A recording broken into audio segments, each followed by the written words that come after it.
Hello all, good morning. Welcome back to another class of CSEET Business Communication by Excel Academy. So in today's session, we are going to be solving the set 2 question paper that has been released by the ICSI. I hope everyone's preparations is going really well now that the exams are almost here. So in yesterday's class, we solved the set 1 of the question paper for business communication, which is our descriptive paper of the syllabus. So as we know, there are 4 papers in total, out of which 3 are descriptive and 1 is your MCQ based paper. So our MCQ based paper, business laws and management, we solved the 2 question papers 2 days back. Yesterday we solved the first question paper of business communication, and today we will be solving the second question paper of business communication. All right. So without further ado, let's begin with it. And for anyone who has not watched the set 1 of the business communication, we would request you to please watch that first, because in that we have provided a lot of guidelines and understanding as to how your question paper is going to be, how it is going to draft it, so on and so forth, right? So just to give a quick recap, our business communication is a 100-marker paper, which is going to be for 3 hours. And here you will be able to see that there will be 8 questions in total, out of which the first one is going to be compulsory. Okay, and out of question numbers 2 to 8, you should answer any 5. Okay, so in total, you will have to answer 6 questions. All right, but with a viewpoint of understanding and solving this question paper better, we will be solving all of the questions. So now the questions what we have observed are there in 3 formats. The first one is direct, where they're going to ask you a direct question stating, state the advantages of communication, or what are the different channels of communication, so on and so forth. Second type is going to be your drafting, wherein they will give you a scenario and ask you to draft any sort of business correspondence. It could be a letter, your notice, memo, circular, order, so on and so forth. And the third type is going to be MCQs or your 1 markers. All right. This is the one where you can score the most if you are thorough with the concepts. So in case of MCQs, we are not just selecting the option and writing that in our answer. Since this is a descriptive paper, we will also be providing a 1 or 2-liner explanation saying why did we choose that particular option and why do we think that is the answer. All right. So these are primarily the 3 types of questions that we have seen in our business communication paper. All right.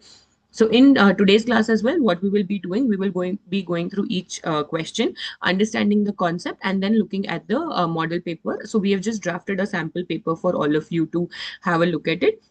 So we'll also be going through that to see how you can draft your answers in your exam, right? So I hope this is clear with everyone.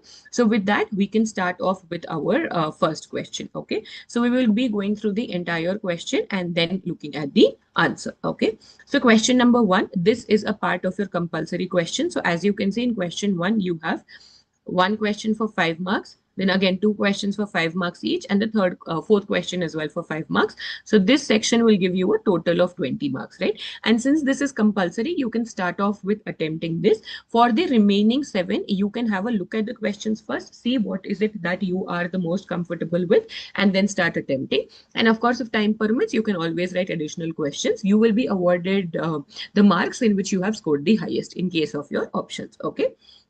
So now let us have a look at the first question here, which is for 5 marks. Okay. The project group at Sun Life Private Limited has been tasked with a valuable client project that has a tight deadline. Okay. The manager delivers instructions solely through short emails, failing to clarify roles, expectations, or timelines. Okay. Team members are reluctant to raise questions because of poor communication, resulting in misunderstanding, redundant work, and overlooked responsibilities. As the deadlines draw nearer, mistakes rise and the client grows increasingly frustrated with the delays and the lack of consistency in the results. Okay, so what has happened? This particular company called Sun Life Private Limited, in that the manager, firstly, the manager himself is not delivering the instructions properly. Yes, then the team members are not comfortable enough to raise questions because there exists poor communication. All right, so because of this, there are misunderstandings, and very clearly, it is also affecting the work by which your client is frustrated. Okay, so this is the scenario in hand. So what is the question asking us? The question is asking us what makes communication essential in your human resource management. Okay, so what is this? This is clearly an example of poor communication. Yeah, So what we need to understand is, why is communication essential in your HRM or your human resource management? Okay. So first we need to understand, in today's world, communication is of utmost importance, right? And lack of communication, as depicted in our example itself, is leading to a lot of misunderstandings, missed deadlines, your client being frustrated, client dissatisfaction. All of this is extremely important when you talk about communication, right? So that is where your communication becomes important, right? Specifically in human resource management, what is your human resource management? Human resource management is basically managing your human resource, right? So when we say human resource, it is the human capital, it is your workforce in general, right? Now, why do you think communication is important there? All right. So firstly, your planning becomes very easy. Yeah. So if you have communicated well, you will be able to communicate your plans well, correct? Then it is also a means of coordination. Now, what is happening in this case? In this case, the manager is not giving any instructions clearly, and on top of that, the employees are also reluctant to go and ask him questions, right? So this is a sign of poor communication, because of which there is lack of coordination, right? So communication is also important for your coordination, right? Then it will also help you in decision making. Okay, why do you think decision making? Because if the manager and the team had coordinated properly here, they would have been able to take better decisions, which would have helped the client grow better, right? So these are certain importances of your communication in your human resource management. So what we will be doing, every time we're going to analyze the question, understand the answer, and then look at the sample answer paper. Okay, so with this, let us look at the sample answer paper that we have drafted. Okay, so you are going to write firstly the question, saying what is the question number. Please be extremely careful while writing your question number, because let's say, for example, you have written an incorrect question number, but your entire answer is correct, you may still end up losing marks, right? So please make sure that you are mindful of these small details even every time you are attempting a descriptive paper. Okay, so now, as yesterday we were discussing, for any descriptive paper, especially if it is a 4, 5 or a 6 marker, you will always have an introductory paragraph, then you will have the main body or your explanation, and then you will have your conclusion. Okay, now in this question, if you can see here, what is it asking? It asks what makes communication essential in human resource management, right? So we don't jump right into explaining the importance of communication. We first explain what communication is and why is it important. Okay, and then we move on to the importance, and then we move on to the conclusion. All right, so to answer the first question, effective communication is vital for efficient management and to improve your industrial relations. In the modern world, the growth of telecommunication, IT, and growing competition and complexity in production have increased the importance of communication in organizations, irrespective of whether they are large or small, and irrespective of their type and kind also. Now, what has happened in the given case? So this is very important. Whenever you have a case or an example in your question, always reference that in the answer. Okay, of course your importance and everything is going to be generic, but you need to connect the question to the answer. This will also show your analytical skills in your exam paper. All right, so in the given case, what has happened? Lack of effective communication. Okay, if lack of effective communication between whom? Between both the manager and the employees. It led to misunderstandings because the employees did not understand, duplication of work, missed responsibilities, because of which ultimately your clients were dissatisfied, right? Highlighting the importance of communication. Okay, then we proceed to explaining the importance. The following points illustrate the importance of communication in your HRM. Okay, so first one is your base for action. So communication acts as a base for any action. That is, if you have to start off any action, the first step is going to be to communicate, right? So in our case, if the manager had communicated well and the instructions were delivered clearly, then the employees wouldn't have had a problem and they would have understood their tasks better, right? So so your communication is the base or the primary factor based on which you build your other actions. Okay, so that is your first one. Second one is that your planning becomes easy. That is, communication facilitates your planning, and it is made easy by communication. Okay, so any type of information regarding the human resource requirement of each department of the organization, with their qualifications, types, kind, job, can be collected through communication, which will help in HR planning. Okay, so why do you think HR planning is important, right? So HR planning is important for you to understand the staffing requirements of your organization. Why? Because organization, right? That is basically, do you have enough workforce to fulfill the requirements of the work? Yeah. If you want to hire, what is the qualification at which you want to hire? How many years of experience should the person have? What is the remuneration that you are willing to give them, right? So if effective communication is present, the planning becomes entirely easy. Okay. Let's say, for example, there is a requirement of a content writer in your marketing department, right? So they will communicate it to the HR department. So based on this, now, if there is effective communication between both of these departments, the planning for the HR departments becomes very simple and they will be able to do the recruitment process much better. All right. So policies and programs for their acquisition can be prepared and implemented. In the entire process, communication plays a vital role. It also facilitates managerial planning of the organization. All right. So this is how you are going to write down the answers. Every time you are writing a descriptive paper, please make sure that you are presenting it neatly. Okay. Like how we have a clear paragraph for introduction, then your answers are in points, right? So the minute the examiner looks at it, they will know that you have written about 5 to 6 points and then they will go into the content, right?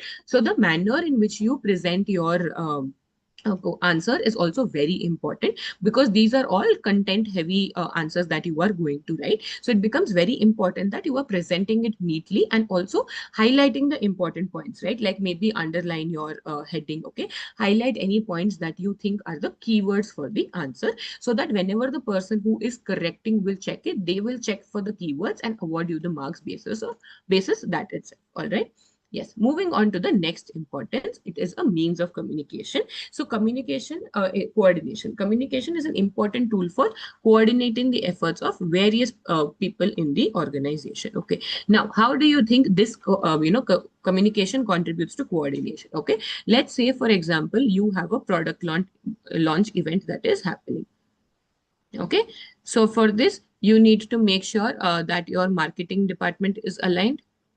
Yeah. Your sales department is present. Yeah, and then your finance department is also aligned to sponsor the event, right? So now if all of these three departments work in coordination with each other, and that will be very important, that you have good amount of communication between the departments. All right, that is, if there is good communication that exists between these three departments, then the product launch event is going to be successful, right? Now let's say, for example, the marketing team is planning to have the event on the 1st of June, right? Now they should communicate this to the sales team so that the sales team send their representatives, and they should also keep the finance team informed so that budget is not a constraint and you can plan the event according to the budgets available, right? So this is why communication is extremely important in your HR planning. Okay. Then it aids in decision making. Of course, it aids in decision making. Why? Because it provides your vital information required to take decisions, right? Now, in our case here, what has happened here? Manager has not delivered the instructions properly. On top of that, the team members have also not asked questions, right? Had the team members asked questions, their doubts would have been clarified, right? So now in this case, if you have effective communication going on, then your decision making will also be better, because you will have all of the required information that is important to take your decision. All right. Now let's say, for example, the same product launch event example, the marketing department and the product department is planning it, but if they have not ask the finance department whether we have the budget for it or not, they will not be able to decide whether to go ahead with that event at all, right? So that is why it becomes very important that communication should be of utmost importance in any organization. It provides effective leadership. A communication skills brings your manager near to his subordinates and exchange ideas and submit appropriate proposal, know their opinion, seeks advice, and make the decisions, right? This enables a manager to win the confidence of his subordinates through constantly communicating with them and removing probable misunderstandings. This is exactly what didn't happen in our case, right? What didn't happen in our case? In our case, the employees were not comfortable enough to ask the manager for clarification. They were reluctant, because of which it impacted their work as well, right? So if there is a clear communication challenge between your manager and your subordinates, it will also help in improving the efficiency of the work. Okay. So in this way, he leads people to accomplish the organizational goals. Then the last one that you have is boosting of your morale and motivation. That is, an effective communication system instills confidence among subordinates and workers, ensuring change in their attitude or behavior, right? The main cause of conflict and dissatisfaction is misunderstanding, which can be removed using your communication skills. Exactly what is happening in our situation at hand, right? The removal of misunderstanding understanding makes the manager and his subordinates understand each other and create good industrial relations. Okay, this boosts up the morale of people and motivates them to work harder, right? So this boosting of morale and confidence is exactly what was required in this situation, right? That is, even though the employees were not able to understand it, if the manager would have clarified it, then the misunderstandings would have not happened and it wouldn't have impacted their work as much. All right. Yes, student, good morning. Yes, so I hope you are clear with this. So now what we will do, we will be concluding the answer by writing that, thus communication is the foundation of effective HRM. The given case clearly demonstrates the poor communication that can result in confusions, errors, delays, reduced efficiency, whereas effective communication ensures coordination, clarity, and successful achievement of your organizational objectives. Now, your conclusion bit of it necessarily might not be available in your module, right? So what you do, you frame a quick 2 to 3 liner conclusion and conclude the answer based on your introduction and your body of the answer. All right, so I hope you are able to understand how are you going to present the answers in your descriptive format of paper. Okay, so I spent a little extra time on the first answer to help you understand the format, the manner of presentation, and manner of approaching every question that you get. All right, so I hope you are clear with this. Okay.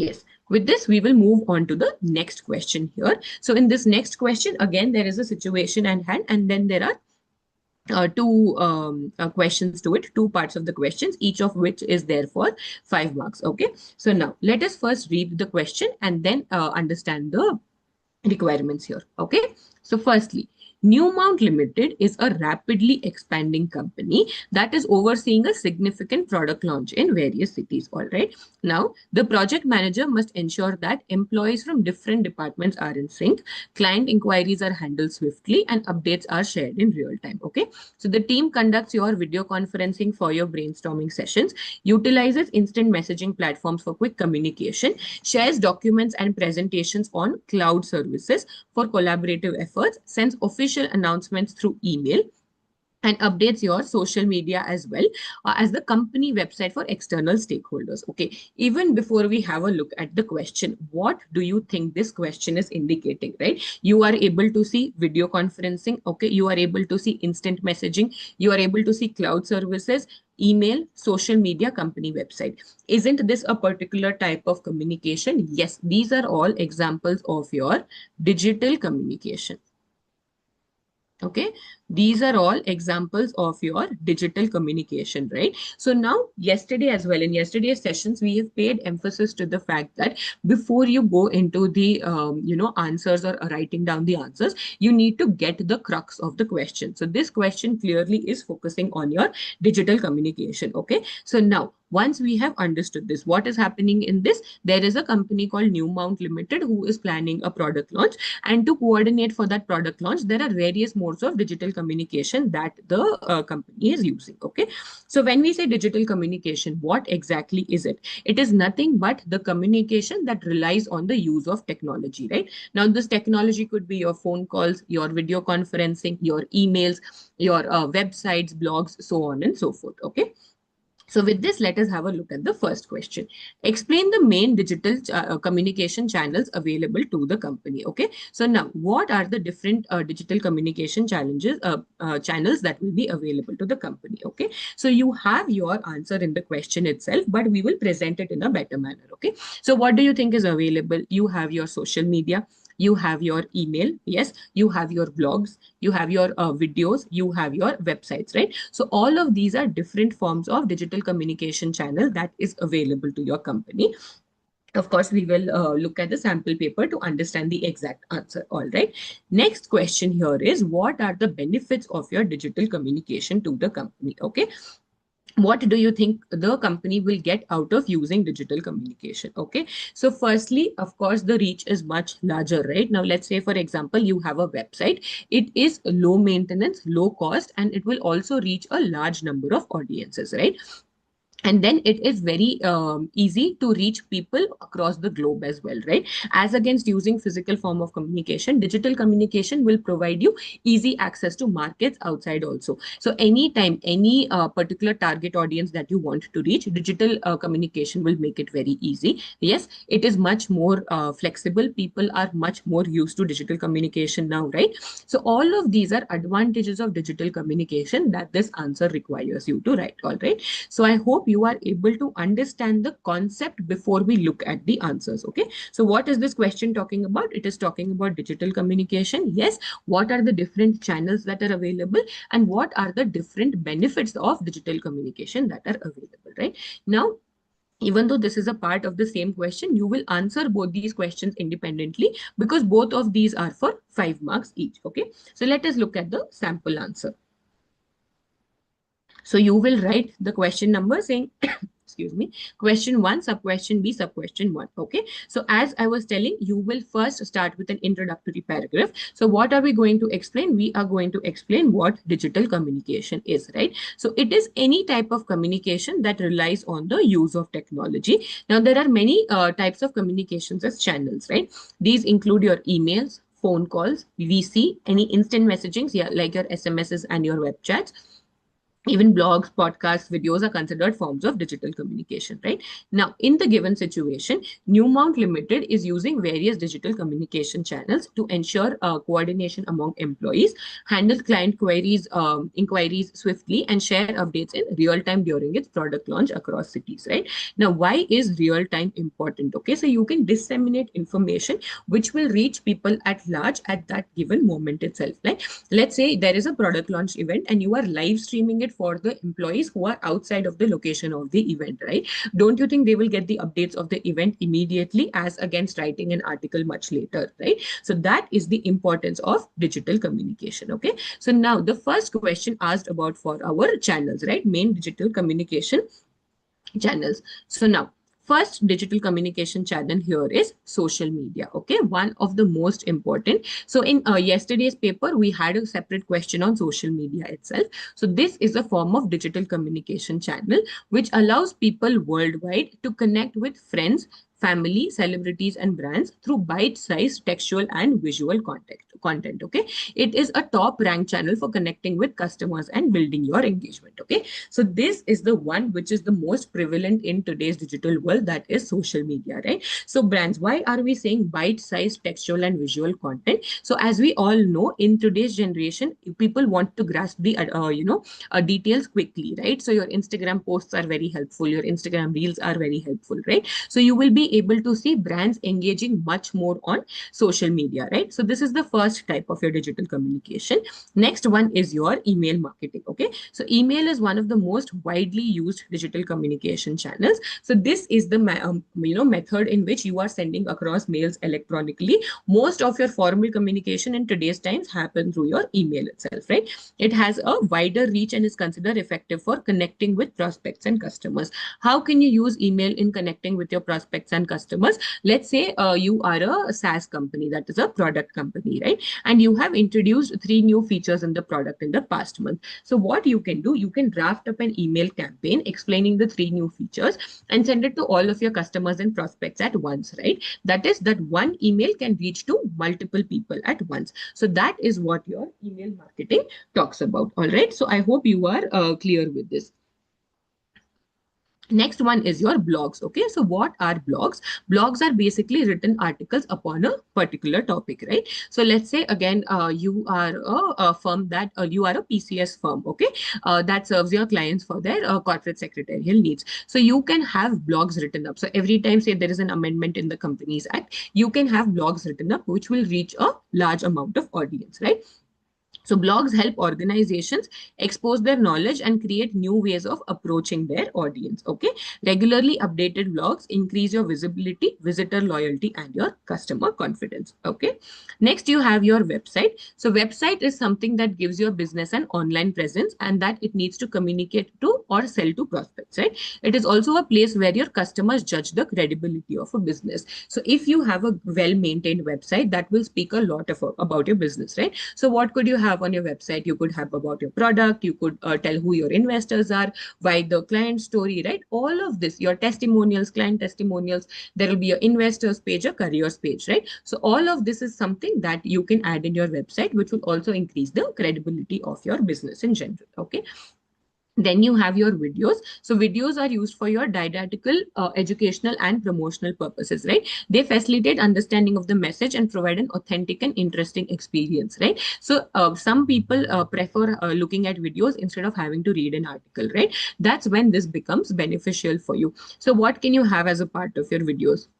You can have your client testimonials in the form of your videos. Okay, you can have snippets about your company being shown in your video, how the office works, if you're a manufacturing company, how the factory works, so on and so forth. Okay, so all of this is something that is a digital form of communication. Then you have your external complaint channels as well, right? So websites such as Yelp and Google reviews are used by customers to express their dissatisfaction. Now businesses should monitor and respond to such feedback to understand the customers and improve their perception of the business. Okay, so say when you are running a full-fledged business, it is not possible to eliminate your complaints entirely, but what is possible that how you are reacting to these complaints. Okay, are you taking them positively with a view to improve your product or service further? Are you taking it negatively? The way you respond to these complaints also speaks a lot about your business. So this could be both a boon or a bane, but if you are using it to your advantage, it will give out a good image of the business. All right. Next is your phone calls. Very basic, but again, one of the very most commonly used communication channels. Okay, so they help convey information quickly over long distances and allow multiple people to participate through your conference calls. Okay. Then you have your in-person communication. Now, in-person communication, this is again an additional type, not necessarily your digital communication. Now, this uses both your verbal as well as non-verbal communication cues. It helps improve the quality and effectiveness of the conversations. And the last one is your customer service, which helps, clarify customer doubts and solve their problems. All right.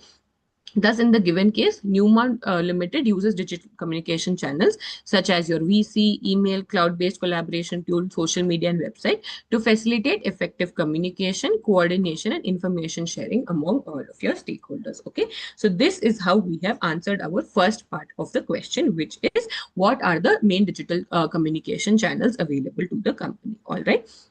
So now we will move on to the next question saying what are the benefits of digital communication for the company. Okay. So again, like I was saying, we will answer this as an independent question. So this means that we will again explain what digital communication is. Okay. So question 1B, sub question 2. Digital communication is any type of communication that relies on the use of technology.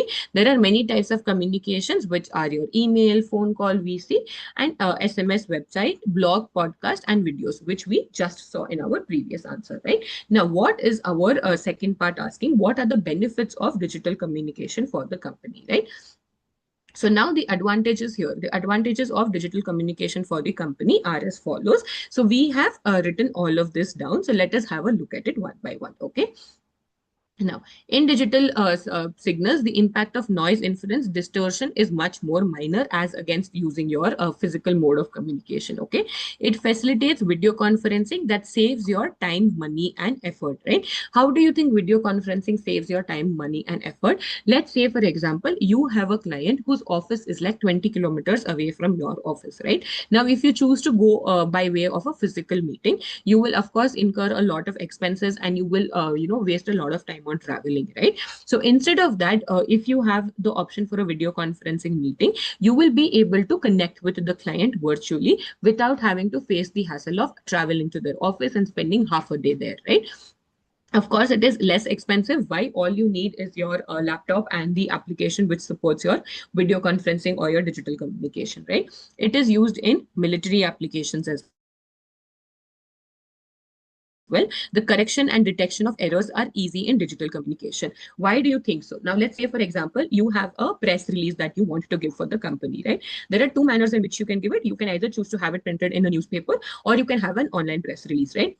Now, let's say you have given out the press release in your newspaper and then you spot an error, right? Do you think it would be possible to manually go and change that error in every newspaper that has been circulated? No. But if you have done it online, then it will become very simple for you to alter and edit it, because you still have control over the content that goes into that, right? So here, that is why your correction and detection of errors is very easy. As compared to analog signals, it is easy to save and retrieve your digital signals, right? So digital signals are the signals which support your digital form of communication, which will help transmit messages from one place to another. It could be audio messages, video messages, textual messages, okay? In digital signatures, the configuring process is easier as compared to your analog signals. Now, there is a standard encoding technique in most digital circuits. So for several processes, similar devices can be used. Okay. Next, the probable of crosstalk is significantly less in your digital communication, right? Why do you think so? Now, let's say, for example, you are sitting in an office setup and you are trying to talk to a person from another department across the office, right? Don't you think there'll be a lot of hindrances and disturbances in between, right? Instead, if you got onto a virtual call with the person, it would be much easier for you to understand and communicate. Okay. The implementation of hardware is more flexible in digital communication. Why do you think so? Let's say, for example, you want to host a webinar, right? All it takes for you is a simple app that is, that will help you facilitate your webinars, and you can send across a link to all of your participants to watch that webinar, right? It is so much more and so much lesser hassle to have your digital communication. Okay. In digital communication, to avoid signal jamming, the spread spectrum technique is going to be used, right? Now, because in today's world, your digital communication is very prevalent. It is very important that you avoid your signal jamming. Okay. It is very important that you battle all of these connectivity issues that you face. Okay. Digital communication also facilitates audio conferencing, by which we can talk to someone or a group of people. Again, hence saving your time, effort, and money. To maintain secrecy, the signal processing functions like compression and encryption are employed in your digital circuits. Now, when we speak about encryption, what does it mean? It means that your messages are coded in the manner that no one except you and the receiver will be able to read the messages, right? So all of us use WhatsApp, right? So WhatsApp time and again gives you a reminder that your messages are end-to-end encrypted, right? That is again another very important advantage of your digital communication, and that is also exactly why it is used in your military applications, so that sensitive image can be transmitted from one place to another without the threat of having a security breach. All right. And the last one is that digital communication is cheaper, more straightforward compared to your analog signals because of the advancement of your IC technology. What is your IC? It is your integrated circuit technologies. Okay. So these are the list of advantages that you will have if you are resorting to your digital communication. All right. So now we will complete this answer with the conclusion saying, thus, digital communication offers numerous benefits such as your cost effectiveness, faster communication, easy storage and retrieval of information. Why do you think we are saying easy storage and retrieval of information? Let's say, for example, you are sending out emails for proposals, right? At any given point of time, you want to refer to an email that you have sent 2 years back, a simple search and you will be able to retrieve the email then and there. As against physical copies of proposals being sent, where you have to manually locate and navigate through a bunch of documents, right? Error detection and correction, enhance security through encryptions and facilities like your VC and audio conferencing. These advantages help organizations improve efficiency, save time, and ensure your effective communication. All right. So this is how digital communication is going to ease out the entire communication process for your businesses. All right. So I hope you are clear with this. So we have answered both the parts of the question 2, saying what are the modes of digital communication and what are the benefits of it. All right. With this, we will proceed to the third question of part A itself. That is, during an important client meeting, an employee arrives late, okay, keeps checking their phone, interrupts others while they speak, and tries to lead the discussion without being fully prepared. Okay. So what is happening here? There is an employee who has already arrived late, right? And even though after arriving late, they are not paying attention, they're checking their phone and they're trying to cut off conversations, right? Without actually being fully prepared. So the client and the team notice these behaviors, which affect the meeting's flow and create a poor impression, right?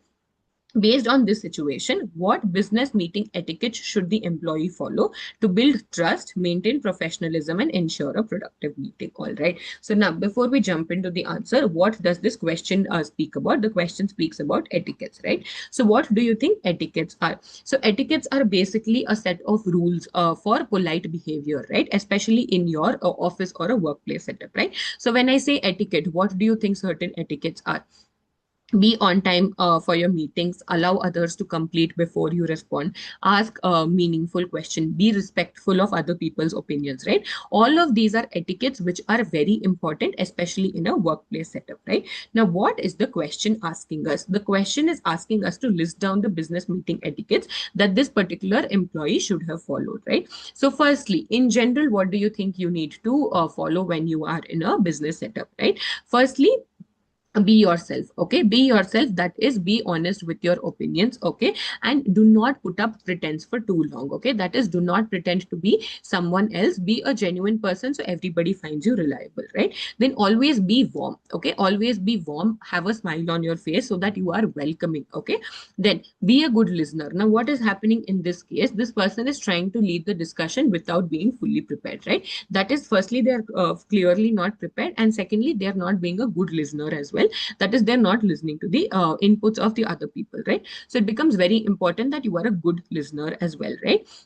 And then, of course, your basics like arrive on your time, be well prepared, right? Take notes whenever required to show that you are actually paying attention to what the speaker has to tell. Okay, so this is the crux of the answer. Now let us look at the sample answer to see how you need to write this. Okay, so firstly, of course, you will start off with explaining what etiquette means, right? So etiquette means a set of customs and greetings and goodbye rules for polite behavior, especially among a particular class of people or a particular profession, right? So in business communication, good etiquette builds strong relationships and leaves a positive and a vital impression, right?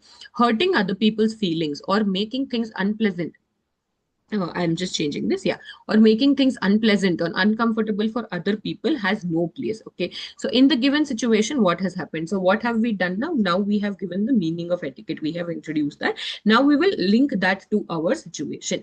In the given situation, the employee firstly arrived late, checked their phone frequently, interrupted others, and was not adequately prepared, which created a poor impression, right?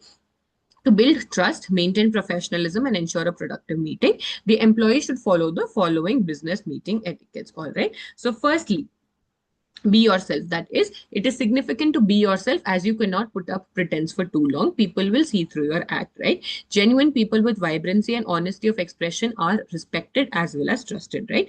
When it comes to business, people who will want to associate with only those who are trustworthy, right? So being a genuine person shows that you are reliable and others can build a good business relationship with you. Okay, so firstly, in any given business scenario, you need to make sure that you are being yourself. You are not pretending to be someone else, or you are not forging your opinions, right?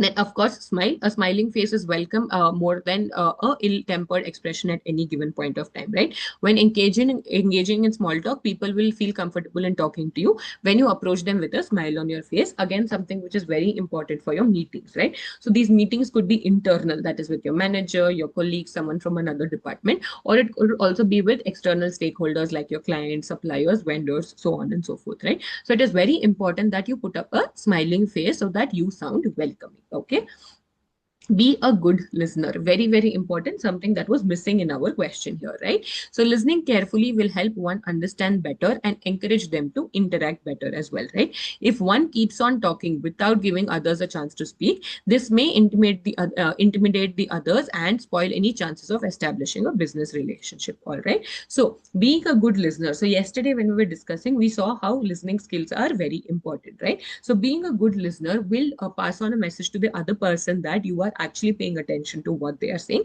You are taking interest in their opinions as well, right?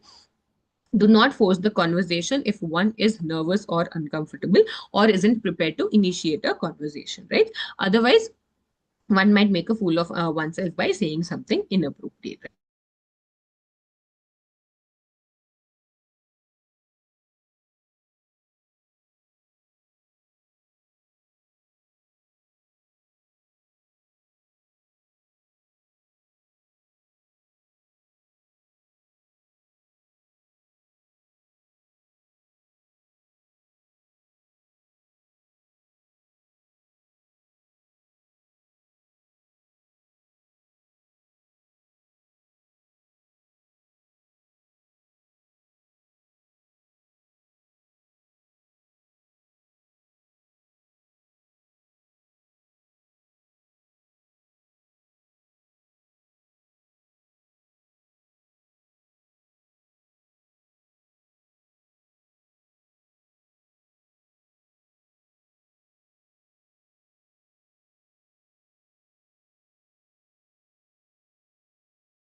Yes, apologies. There was internet connectivity issue. Yes.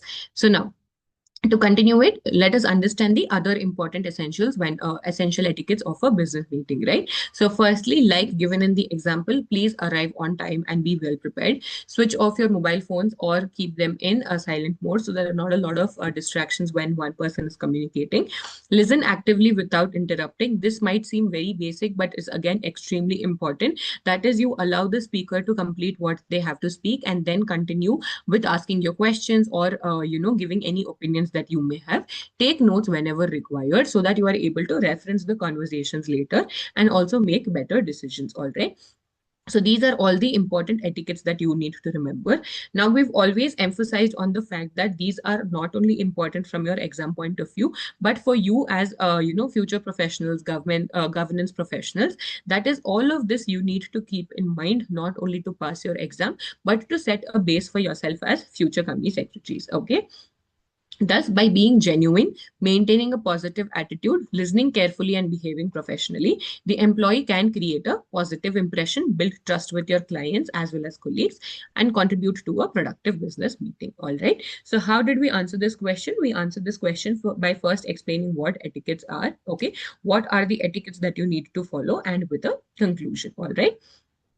So I hope you are clear with this. So with this, we have discussed the first question, which is compulsory and which is also for your 20 marks. Okay. So now, when we go to the next one, so when you are writing your exam, you need to have a look at all of the questions first, that is optional questions first, and decide which is the one that you want to go ahead, right? Do you want to go ahead with the MCQ based ones? Okay. Do you want to go ahead with drafting based ones? So drafting based ones take a lot lesser effort in writing, but in that you will have to put in a lot of thought before drafting, right? So it takes a lot of time to plan and think that answer, but writing is very concise.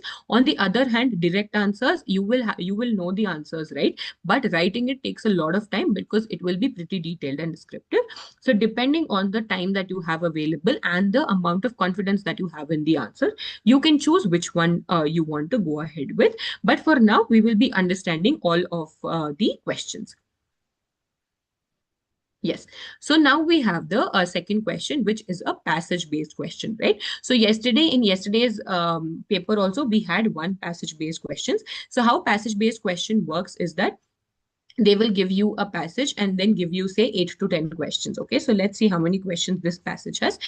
This passage has 10 questions of all 1 marks each, right? So mostly your answers are going to be within the passage itself, right? So what you will have to do is that make sure that the first time you are reading the passage itself, you are thoroughly reading it in a manner where you are able to get the answer in the question immediately. So firstly, it will have questions either from the passage or it will have any grammar related questions. Okay, going to be super simple. MCQ is there, you have your answer right there, but let us go a step ahead and also give the explanation as to why we are choosing that particular answer. All right. Now, let us read the passage carefully and we will also go on about marking your important pointers right there. Okay. So now, war is one of the most devastating and persistent aspects of your human history. So what do you think this passage is going to be about? It is going to be about war. Okay. It arises when disputes between nations, groups, or communities escalate beyond peaceful negotiation and diplomacy. Wars can be sparkled by a multitude of factors, including territorial disputes, your struggles for political power, competition over your resources, ideological differences, or religious and cultural conflicts, right? Throughout history, wars have shaped civilizations, redrawn boundaries, and determined the fate of a lot of nations, right? That is, depending on the consequences of your war, the fate of a lot of nations is affected, right? How do you think the fate is affected? Let's say it will cause a lot of destruction to the property, right? So again, it will affect the economy of the nation, it will affect the people of the nation, right? So that is how your fate is going to be affected, right? The impact of war is profound and far reaching, right? What do you mean by profound? It is really deep. Okay, at the human level, wars cause immense suffering, claiming millions of lives and leaving countless injured or displaced, right? Displaced. So even if people have not passed away, they have been affected in a manner which affects the rest of their life, right? Families are torn apart, communities are destroyed, and generations grow up amidst fear, trauma, and insecurity. Why? Because they have seen something as deadly as a war. Of course, it is going to affect them mentally as well, right? Economically, wars devastate countries, industries are destroyed, trade is disrupted, and reconstruction often takes decades, right? So, war, it will take you legit 1 or 2 days to destroy everything, but to rebuild all of that, it will take a lot of years, okay? Socially, wars disrupt education. So, now what are we seeing here? Different factors in which, different ways in which your war will impact your nation, right? So, firstly, it impacts economically, then it impacts you socially as well, right? So, how does it impact you socially? It disrupts education, healthcare, governance, weakening the very fabric of the society, right? How do you think healthcare is disrupted? Sometimes the systems might break because you don't have sufficient healthcare facilities available to treat for the casualties of the war, right? So that is when your nation becomes socially weak as well. And of course, it impacts you environmentally as well because conflicts can leave scars on your land, water, wildlife, creating long term ecological damage, right? That is, your land may be destroyed in the manner it is no longer good enough for growing your crops, right? People's houses might be destroyed, your infrastructure will be destroyed, right? Now, despite these horrors, history shows that wars have occasionally spurred advancements in technology, medicine, and strategy as nations strive to gain an advantage in conflict. Okay, so now what they are saying, of course, war gives a lot of damage, but somehow they've also spurred advancements, right? Why do you think they've spurred advancements? So that countries are well prepared for situations like this if they arise in the future, right? However, these benefits are overshadowed by the human cost, right? The lessons of your war underscore the critical importance of diplomacy, negotiation, and international cooperation. Nations that cultivate peace, mutual understanding, and dialogue not only avoid destruction but also create a foundation for your prosperity and stability.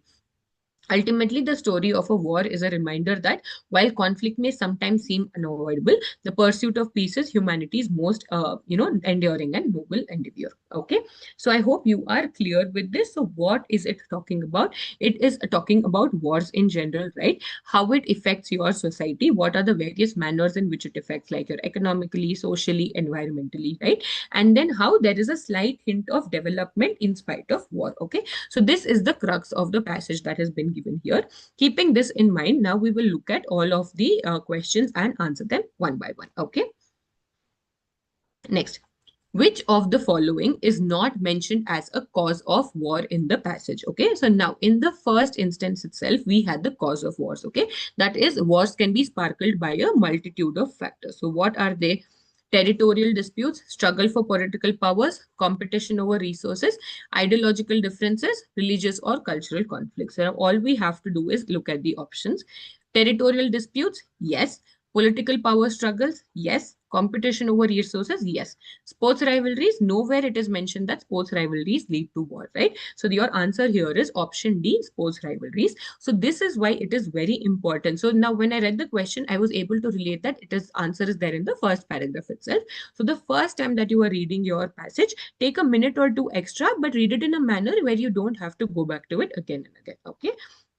So our answer, let us see how we have written this answer. So I've written the question number here, given the correct option, and also provided a small 1 or 2 liner explanation saying the passage mentions territorial disputes, political power struggles, competition over resources, ideological differences, religious and conflicts, cultural conflicts as a cause of war. However, sports rivalries are not mentioned as a cause of the war in this passage, and hence this is the correct answer. All right. Next.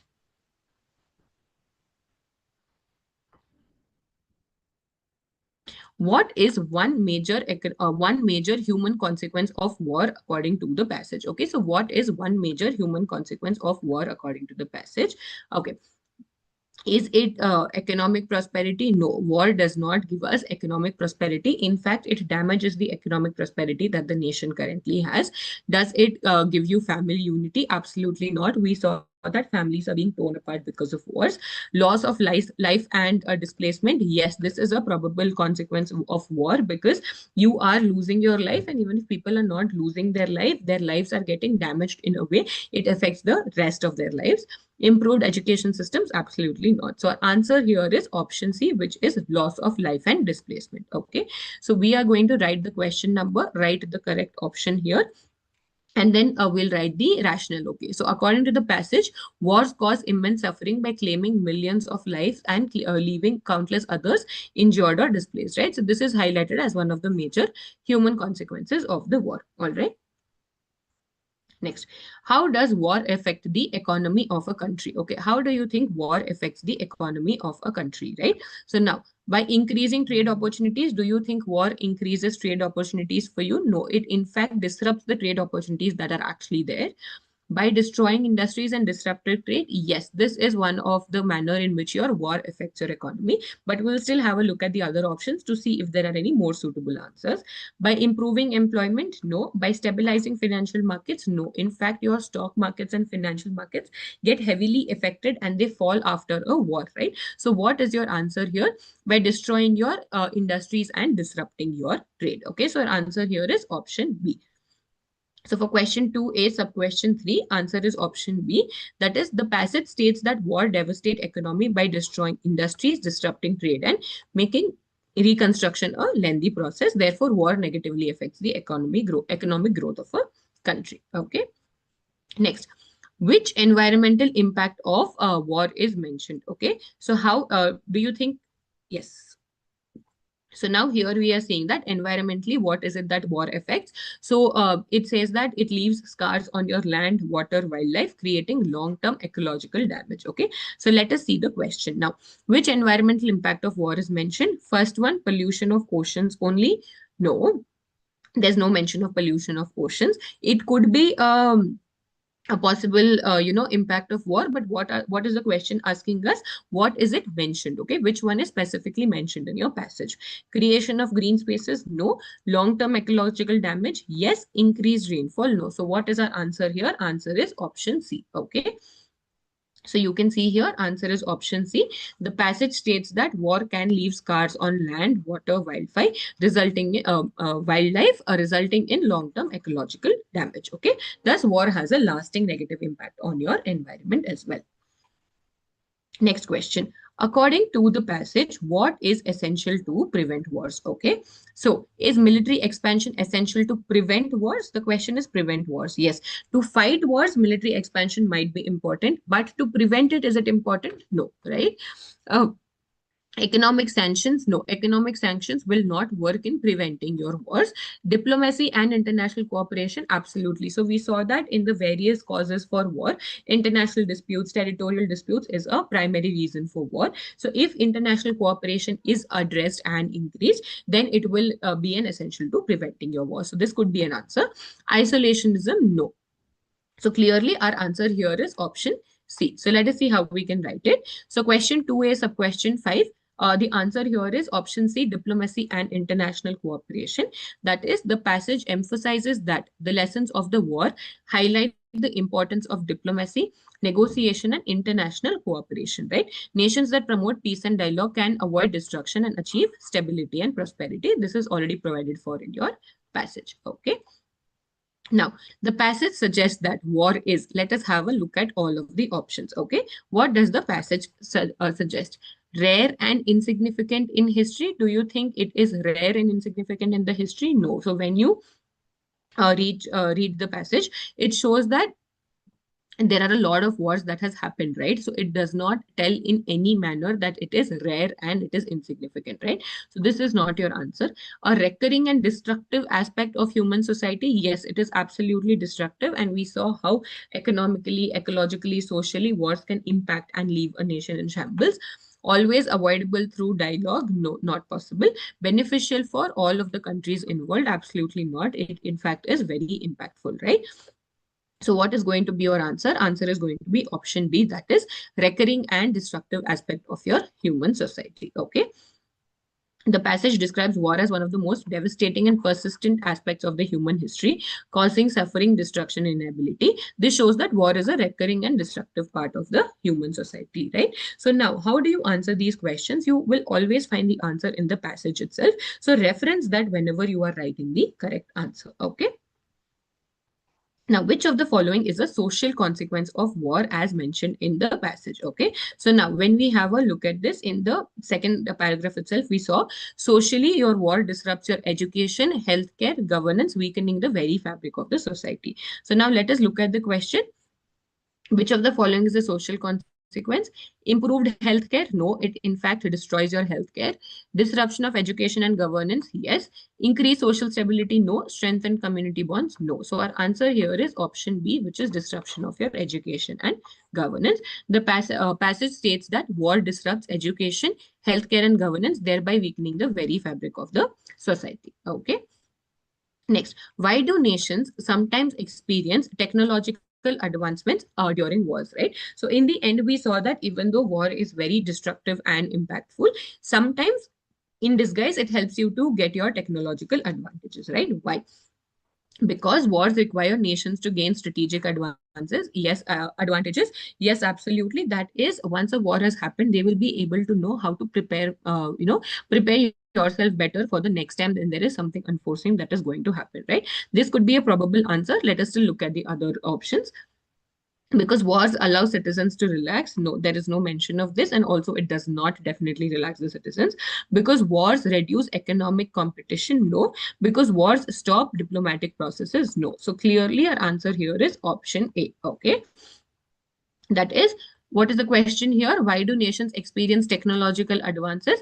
Because sometimes wars requires nation to gain strategic advantages. All right. That is, the passage states that wars have occasionally led to advancements in technology, medicine, and strategies as nations to gain an advantage in conflict. That is, next time something like this happens, they will be much more prepared. Okay. Therefore, technological advancement occurs because countries seek strategic advancements during your war. All right. The next question. Choose the word closest in meaning, that is profound. So when we were having a look at the paragraph itself, we saw that the impact of war in profound, right? What does it mean? That is, the impact of the war is really deep. Let's see if that is an option here. Yes, choose the word closest in its meaning. Is it shallow? No. It is deep? Yes. Slight or unimportant? Do you think the impact of war, when we say the impact of war is profound, it means that it is slight or unimportant? No, it definitely means that it is deep. Okay. So the answer here is deep. The word profound means very deep, intense, or significant. In the passage, it is used to describe the far-reaching impact of the war. Okay. Then the last question for this sub question is, choose the word opposite in its meaning. So when you are saying cooperation, what does it mean? That is mutually understanding, making sure that you both are working hand in hand, right? So is teamwork cooperation? No, it could be a synonym or an extended meaning, but not the opposite. We are looking for the opposite. Could conflict be an opposite? Yes, this could be an opposite. Why? Because cooperation has a look, when you look at cooperation, it is employees working in harmony with each other, right? But when we look at conflict, it is a conflict of interest. That is, there are possibilities of chances or arguments, right? Then is it assistance? No. Is it unity? No. What is the answer here? Your answer here is conflict, right? So answer is conflict. That is, why do you think it's conflict? Because cooperation means working together towards a common goal, whereas conflict means disagreement, opposition, or strangle. Therefore, here conflict is the opposite of cooperation. All right. I hope you are clear with this. Okay. So now we have, I think, moved past 1 hour this question paper solving session. Let us quickly just take a 5-minute break, post which we will continue and discuss the question B of your second question. All right. So let us take a 5 minutes break and then I will see you post that. Thank you.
Yes, great. I hope all of you got a good break.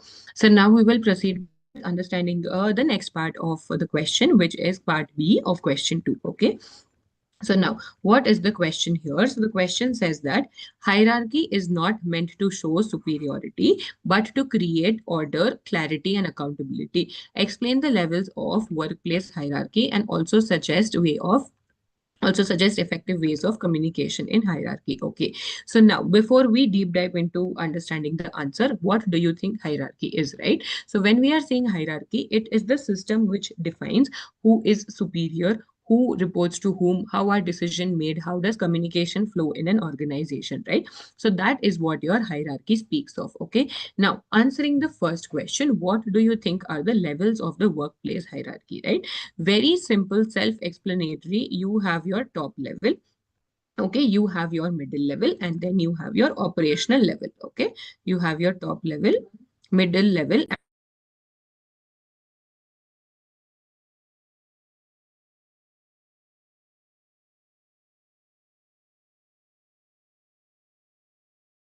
hierarchy, it is basically defined by the system which defines who reports to whom, how are decision made, how does communication flow in an organization, right? So this is how your hierarchy speaks of. Okay, now answering the second question, what is the difference in each of these levels, right? So first we will understand the difference between the hierarchy. So the difference between the hierarchy is that hierarchy refers to the order, clarity, and accountability. Hierarchy refers to the order, clarity, and accountability. Yes, apologies. Yes, so you have your top level, middle level, and your operational level, right? So, what is the difference in each of these levels, right? So, your top level is actually the one who makes all of your strategic decisions, right? Top level consists of your directors, your CEO, your managing director, board of directors, all of these, right? So, they are the one who actually make the decision. As far as speaking about your middle level manager, they are the one who implement the decision of the top level managers, right? And then when we speak about the third one, the operational staff, they are the ones who actually carry out these activities and get involved in the day-to-day functioning of the organization. All right. So these are the three levels that exist in your workplace hierarchy. Very simple, but we will also look at how to answer the question. The second part of the question is suggest effective ways of communication in your hierarchy. Okay. So firstly, when there is a set communication way. Okay. So let's say, for example, you have the partner, then you have the director, then you have your manager, then you have your associate, right? So now you need to make sure that you respect this chain of command. All right, you respect this chain of command. That is, say if you are at an associate level, you then report to the senior associate reports to your manager, manager to your director, director to your partner, right? So you need to make sure that you are following this chain of commands that is there. Okay, and then document your communication for your clarity. That is, let's say for example, if you are communicating with another department or if you are communicating with your senior, document that so you're able to get the conclusion out of it, right?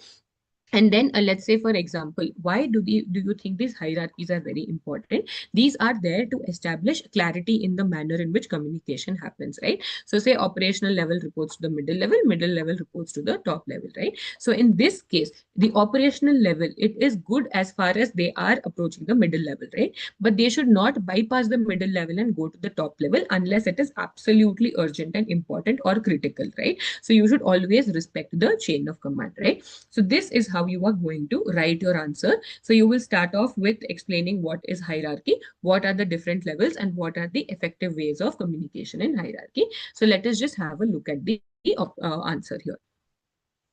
So first one, workplace hierarchy. What does workplace hierarchy mean? Workplace hierarchy basically defines who reports to whom, how are the decision made, and how does your communication flow in your organization, right? Without hierarchy, organizations would become muddled or chaotic, with employees unsure of roles, overlapping duties, and delays in decision making, right? Why do you think delays in decision making would happen? Because you would not know whom to approach when you require any clarity, when you want to express any grievance or concern, right? So hierarchy is not meant to show superiority, but to create order, clarity, and accountability. Why order and clarity? Because you are very clear of who is, reportable to whom and who is accountable to whom. Okay. So now we will answer the first part of the question, which is what are the levels of workplace hierarchy, right? So the first one that you have is your top level. Who forms a part of your top level? your board of director, your CEO, your MD, right? All of these are top level. What are their responsibilities? To create the vision of the company, mission of the company, long-term planning, as well as final decision making, right? So this is the level which takes all of your decisions, and their communication is mostly with the external parties, that is your government and your investors, and internal will be with respect to policy. So this is our first level, which is your top level. The second one is your middle level. Who forms a part of your middle level? Your department head, your managers, supervisors. So their main responsibilities are implementing the strategies and supervising your teams. Okay, implementing strategies given by whom? Given by the top level. And supervising which team? You are going to supervise your operational staff or your operational team. Okay, so basically middle management is like your middleman or the connecting ground between both of these. Okay, connecting ground between both of these. Then the communication bridge between your top management and staff, what we just discussed.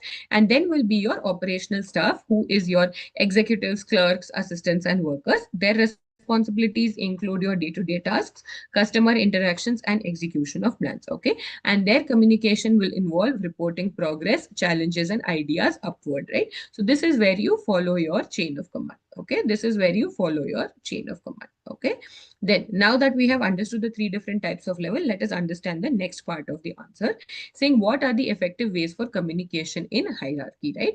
Respect the chain of command, like we were just discussing. Document communication for clarity, saying what is it that was discussed. Let's say you had a meeting with your manager. Document the outcome of that meeting so that you can reference it later, and also there is clarity as to what was decided. Encourage feedback upwards. Avoid bypassing managers unless urgent, absolutely important. The whole purpose of creating these levels is to give that clarity in reporting and roles, right? So if you are skipping that and bypassing your managers, then the purpose of having a hierarchy in place is defeated. And balance authority with empathy. This is especially applicable for your top and middle level. That is, even though you have the authority, practice empathy. That is, if any time an employee is coming to you with a grievance or a concern, make sure that you are understanding it. All right, so this is your answer for your workplace hierarchy, the different levels that are there, and tips for your effective communication. All right, so I hope you are clear with this and how you should be answering this question. All right, next. So the next question is again an MCQ based question. These are all going to be 1 markers. Let us have a look at how many 1 markers are there. So this is 8 marks, that is 1 mark each. So you have 8 1 markers here. So again, let us, what we will be doing, understanding each question, identifying the answer, and then writing the rationale for why have you chosen that particular question. All right. So the first question that we have here is, choose the correct meaning of the idiom. Okay. A bitter pill to swallow. Okay. So when we are saying idiom, we need to make sure that we are not taking the literal meaning. Okay, we are trying to understand the meaning of the idiom beyond its literal meaning. Okay, so bitter pill to swallow, as the name suggests, it is something which is difficult to accept. Okay, so when you are talking about a bitter pill to swallow, do you think it is a very pleasant experience? No. So bitter pill to swallow is accepting something that is rather difficult to accept. Okay, now let us see which option fits the best. A medicine that tastes very bad. Yes, this could be the literal meaning, but that is not what the idiom stands for. Okay. An unpleasant truth or situation that is difficult to accept. Most likely the answer. Let us still have a look at the other two options. Something sweet that becomes sour later. No. A quick and easy solution to a problem. No. So our answer clearly here is option B. That is an unpleasant truth to swallow. Okay, so how are you going to write it? You are going to write the question number and say which is the correct option with what that option is. So the idiom, and then give an explanation. The idiom, a bitter pill to swallow, means accepting something that is unpleasant, disappointing, or difficult, even though one may not like it. Okay, for example, failing an exam despite doing the hard work was a bitter pill to swallow. That is, you did not like it, but you had to accept it. Okay. Moving on to the next question. What does the proverb, a stitch in time saves 9? Okay, that is, 1 stitch in time will save 9 of your other stitches. Okay, what does it mean? That is, if you take action or precaution early, then it will save a lot of damage to you later. Okay, so how do you remember this? That is, say for example, if your cloth is torn just a bit, okay, if you sew it now itself, then it will save you a lot of sewing later, because if you don't sew it now, it might tear further, right? That is how you understand this proverb. So that is basically dealing with problems at the early stage itself so that it does not multiply and become bigger later. Okay, so let's see which option gives us that answer. Okay, sewing clothes quickly can save a lot of money. No, again, this is going for the literal meaning, which is not correct. Okay, early actions prevents greater troubles later. Yes, this is looking like the answer. It is better to delay repairs until you have more time. This is the opposite of what this proverb speaks. 9 people working together can finish a stitching job faster. No, so our answer very clearly here is option B. Okay. So early action prevents greater trouble later. The proverb "a stitch in time saves nine" means that dealing with the problem at an early stage can prevent it from becoming bigger and more difficult to solve later, right? For example, repairing a small leak immediately can prevent a major damage in the future. Okay. Next, what does the phrase a la carte mean? Okay, so this is something that we must have all come across, and of course, it is there in your terminologies in your module as well. So, a la carte is when you order different dishes. So, a la carte versus buffet, right? Buffet is like a spread of unlimited food that you can choose from. A la carte is basically you will choose dishes from the menu which is given, and you will have to pay for every dish that you are paying. Is that the case in case of a buffet spread? No. Why? Because in that you are paying a one-time cost and then you can eat whatever is available from the spread. Okay. So let us see which is the correct answer option here. A fixed price complete meal with limited choices. No, it is not fixed price. It is depending on the dish that you are choosing. This cannot be a la carte. Ordering individual dishes from a menu, each with its own separate price. Yes, this is a la carte. A special chef's recommendation that is not on the menu. No. Eating without paying the bill. This is not possible at all. So our answer here is option B. Okay. That is ordering individual dishes from the menu, each with its own separate price. Okay. So the French phrase a la carte means selecting individual dishes from a menu where each item is priced separately rather than being a part of a fixed meal. For example, ordering only soup and pasta from restaurant menu is a dining a la carte. All right. Next, she was very dash with the service at the hotel. Okay, she was very dash with the service at the hotel. Let us look at the options here. Unsatisfied, this is not a word. Ill satisfied is not the word. Dissatisfied could be the word insatisfied. So what is it here? You have the word satisfied and you are adding a prefix here. Okay, so now you need to determine which prefix is correct. So very likely it is the option C, that is your dissatisfied. Okay, so this is the prefix that you are adding before satisfied, right? So what kind of prefix is this? So you have your positive prefix, your negative prefix, your opposing prefix, right? The sample examples. So this could either be negative or opposing. So opposing, as the name suggests, gives you a opposite meaning of the word, right? So like we were saying, social, antisocial, right? So someone who is antisocial, it means that they are not social. Negative is if you're adding a negative prefix, it denotes the absence of your primary word. Okay, absence of your primary word. In this case, what is happening? Satisfaction, dissatisfaction, which means when you add the word dis, it means that there is absence of satisfaction, right? So this is a negative prefix, all right? So that is what you're going to write in your answer. So what is our option? Option C is our answer, right? Option C is the answer. The correct word is dissatisfied, which means unhappy or not pleased with something. Negative prefix is the prefix that denote the absence of the distinguishing features of the root word. Which is the root word in our case? It is being satisfied. Being satisfied is the root word. The prefix dis is a negative prefix that changes the meaning of satisfied to not satisfied, right? Okay, next one. Choose the correct option to fill in the blanks. He works dash than anyone else in the team, yet he rarely gets appreciation. Okay. Now, what is happening here? Aren't we comparing him to the others in the team, right? So shouldn't we use a comparative degree of word? So yesterday we were discussing, we have the positive degree, the comparative degree, and superlative degree.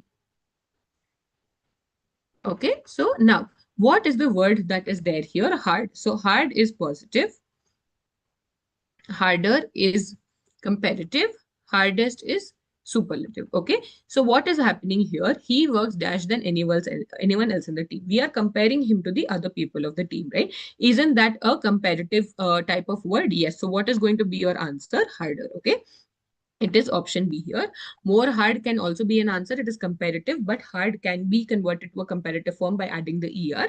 So harder is our answer here, okay? Which is your option B. So saying the word than indicates a comparison, right? So we are saying that anyone else in the team. So the word than indicates a comparison. So the comparative degree of the adverb hard should be used. That is harder, okay?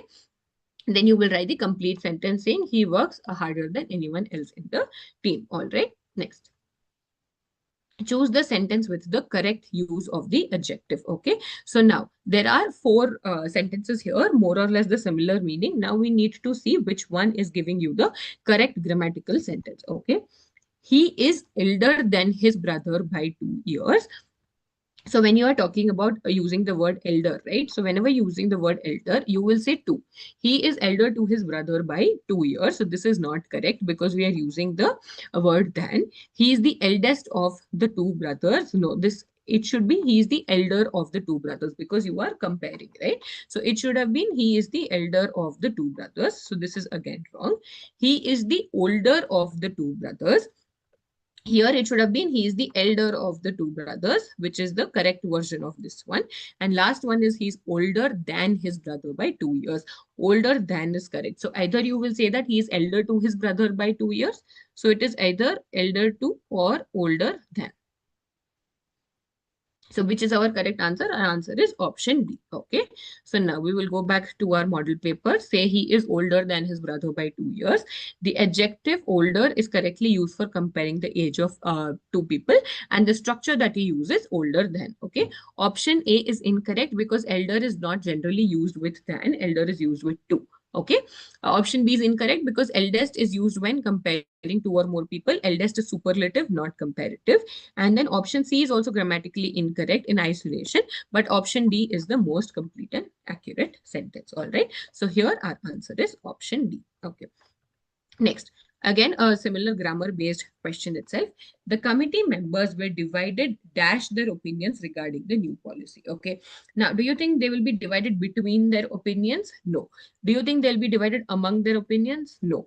Do you think they will be divided in their opinions? No. So they are divided over their opinions, right? So it is like they conflicted over this topic. In a similar manner, the committee members were divided over their opinions. So our answer here is option D. Okay. Your question number, you have your correct answer. The correct expression is divided over their opinions, which means having disagreements or differences regarding a particular issue. So you write the sentence then the committee members were divided over the new policy because they had different views about it. Okay. Next one, the company will not hire dash she has a master degree. Okay, so that is if she does not have a master's degree, company will not hire her, right? So which of these do you think is the correct usage of the word? Unless the company will not hire unless she has a master's degree, which is correct, right? So unless she has a master degree, the company will not hire her. The company will not hire her if she has a master's degree. This is giving the opposite meaning, so it's wrong. The company will not hire her provided she has a master's degree. If the sentence was the company will hire her provided she has a master's degree, it would have been correct. But this is like the company will not hire her. The company will not hire her as long as she has a master's degree. Again, it would have been correct if we said that the company will hire her as long as she has a master's degree. So very clearly, our answer here is option A, which is unless. Okay. The company so the conjunction unless means except if or if not, right? So sentence means that the company will not hire her if she does not have a master's degree, right? So for example, a candidate may not be able to consider for a position unless they meet the required educational qualification. That's how we arrive at unless here. Okay, I hope you are all clear with this, right? Next one, we have two 4 markers here as a part of this question itself. Kindly allow me a minute before we proceed with the next question.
Yes, great. So let us look at the next question now, which is a 4-marker question and looks pretty direct and descriptive. Okay.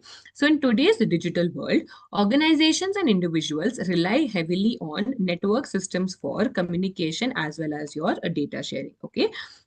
So now, but not all networks are the same.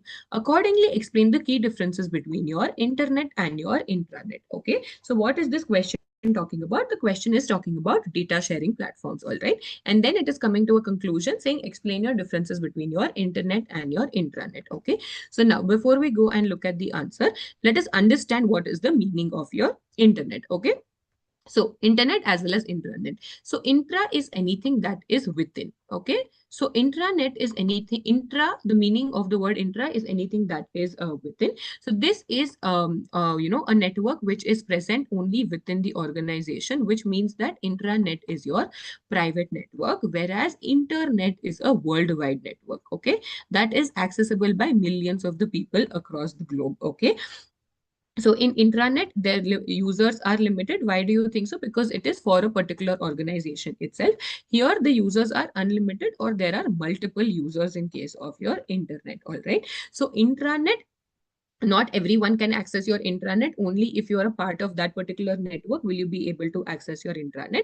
But internet, anybody can access it. All right. Intranet will provide only limited information to you, whereas your internet, of course, provides you unlimited information, right? So these are certain key differences between your intranet and your internet. Let us look at how you should answer this in your exam.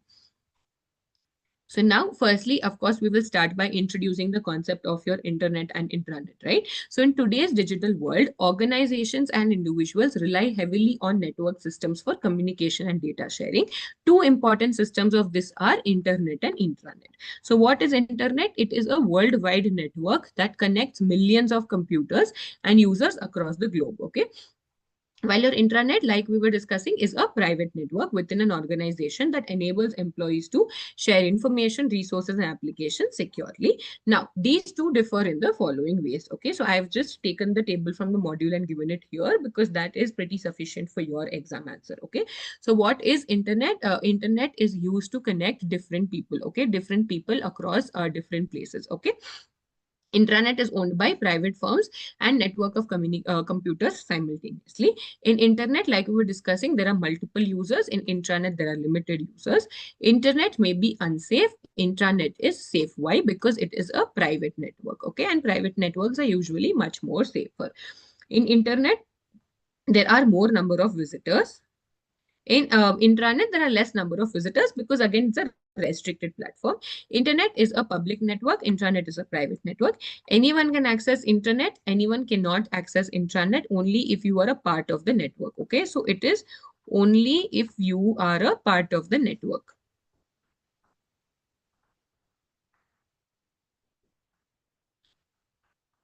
Okay, only if you're part of the network. Internet provides unlimited information. Intranet provides your limited information. Thus, both the internet and intranet are important communication networks that facilitate information sharing and connectivity. While the internet is a public network accessible to multiple users and provide unlimited information, intranet is a private and a secure network with limited users, restricted access, designed for internal organization communication and resource sharing. All right. So this is how you answer this question. So I hope you're, while we are solving the question paper, you are not only understanding how do you answer it, but you're also understanding the concept. And this is also acting like a revision for you. Okay.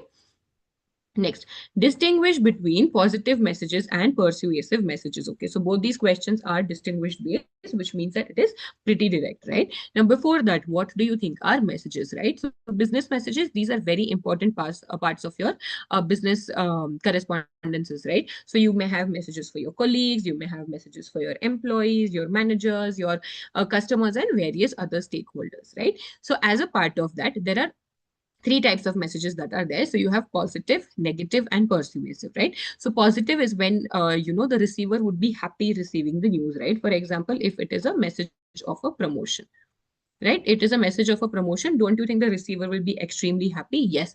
Then when we speak about negative messages, right? What could be a example of a negative message? When you are suggesting improvement, okay? When you are suggesting improvement to your employees, or if there are layoffs happening in the organization, all of these form a part of your negative messages. And then persuasive messages is when you want to convince the person, okay, to do something, or if the person needs encouragement to do something, that is persuasive. So what is persuasive? Basically convincing, right? When you want to convince someone. What do you think could be an example if you want a recommendation letter? Okay, if you want a recommendation letter, then you need to persuade the person to write you that recommendation letter. And that is exactly what your persuasive messages is. So now let us look at how you will write this answer. Okay. Question 3, sub-question C. Business messages are an important part of business correspondence and help organizations communicate effectively with their employees, customers, and other stakeholders. Depending on the purpose and the expected response, business messages may be classified as positive, negative, and persuasive. Positive messages generally convey routine or good news, whereas persuasive messages aim to encourage the receiver to take a desired action. Very important, right? Take a desired action. Why are we talking only about positive and persuasive here? Because that's what our question asks for. Okay. Next, difference between positive messages and persuasive messages. Okay. So first one, what is the meaning of positive messages? So there's a question saying Hindi medium. So we at Excel Academy aim to deliver most of our lectures in English, because that's how your exam is going to be, and it becomes easier for you to write your exams as well. So currently all of the classes are in English itself. Yeah, getting back to positive and persuasive messages. So positive messages are those where the audience is expected to react in a neutral to positive manner. When will you react in a neutral manner? If it is routine information. When will you react in a positive manner? When there is something good to share. Okay. Persuasive messages, on the other hand, are those where the audience is expected to need encouragement in order to act as the sender desires. Okay. So nature is they generally consist of routine or good news. They are intended to influence or motivate the receiver to take action. Okay. To communicate favorable information. Okay. Favorable information. To persuade the receiver to agree or cooperate or perform a specific action. Okay. Examples for your positive messages are your congratulatory messages, confirmations, directions, simple credit requests, or credit approvals. On the other hand, your persuasive messages is requesting a recommendation letter, inviting someone to attend a function, requesting additional payment, and granting an extension of time. How do you think your receiver will react when they receive a positive message? They will like it, or they will consider the message as a routine message. On the other hand, the receiver may be reluctant to ask for a favor, or may be invited to perform duties outside their regular responsibilities, right? So now you will end the answer with a conclusion saying, thus, positive message and persuasive messages are both important forms of your business communications. While positive messages convey routine or favorable information that is likely to be well perceived, persuasive messages seek to encourage or motivate the receiver to take a desired course of actions. Effective use of both helps maintain good relationship, business relationship, and achieve your communication objectives, right? So pretty direct, pretty straightforward, pretty easy to get your marks as well. Okay. Next, we will move on to the question 4, which again has 3 parts here. So you have one question for 4 marks, one for 6, and another one for 6 marks. Okay. Let us read the question now. Your company has received a bulk order of raw materials from a supplier, but due to unforeseen circumstances, you are unable to make the scheduled payment on time. Okay, so what has happened is your supplier has already sent across the raw materials to you, but you are not able to make the payment. Okay, so you need to write a professional business letter to the supplier explaining the situation and requesting an extension of the payment deadline. So what are you going to do? Firstly, you're going to explain why you're not able to make the payment, and then you're also going to request an extension for the payment deadline and assure them of your commitment. That is, this is not an excuse to delay or skip payment, but you will also, make the payment. All right. In light of this, explain the essentials of a good business letter. Okay, this was also there as a part of yesterday's question paper solving. And then next one, in the given context, draft a well-structured business letter that is clear, polite, and maintains a positive business relationship. So drafting a business letter. Before we go into this, what do you think is a business letter? So it is a formal part of business correspondence that you use in order to communicate someone, mostly with external stakeholders, right? So in yesterday's example, we drafted a letter to the bank asking for why there's an unauthorized transaction in the bank statement, right? So that is what your business letter is. What do you think your business letters should contain, right? It should contain the name of the person to whom you are sending it, a subject line, a body, right? Complementary closures, any enclosures that are required, the date of when you are sending, so on and so forth. So these are all the features, the elements that your business letters need to have. And what do you think are the essentials? You need to make sure that all of the required details are there. You are as clear as possible. You are maintaining brevity. You are not complicating the letter. The letter is also accurate and it is very courteous, right? So even if it is a letter which contains a complaint, make sure that it is extremely courteous. Okay. So with this, let us understand firstly on to how to write your essentials of a good business letter, and then we will look at the draft that we have created. Okay. So question 4, sub-question A, sub-question 1. Business letter is usually a letter from one business entity to another or between such organizations and their customers or clients and other related parties. The overall style of the letter depends on the purpose and relationship. So in this case, what do you think is happening? You are talking to your supplier, right? So it has to be a formal and a professional letter. Now, the following points are considered as essentials of a good business letter. And before writing, these points should be observed by the draftsman. So like we were discussing, firstly, it should be complete, that it should contain all the required information. Nothing should be left out. Why? Because incomplete letters do not produce the desired effect. Okay. When a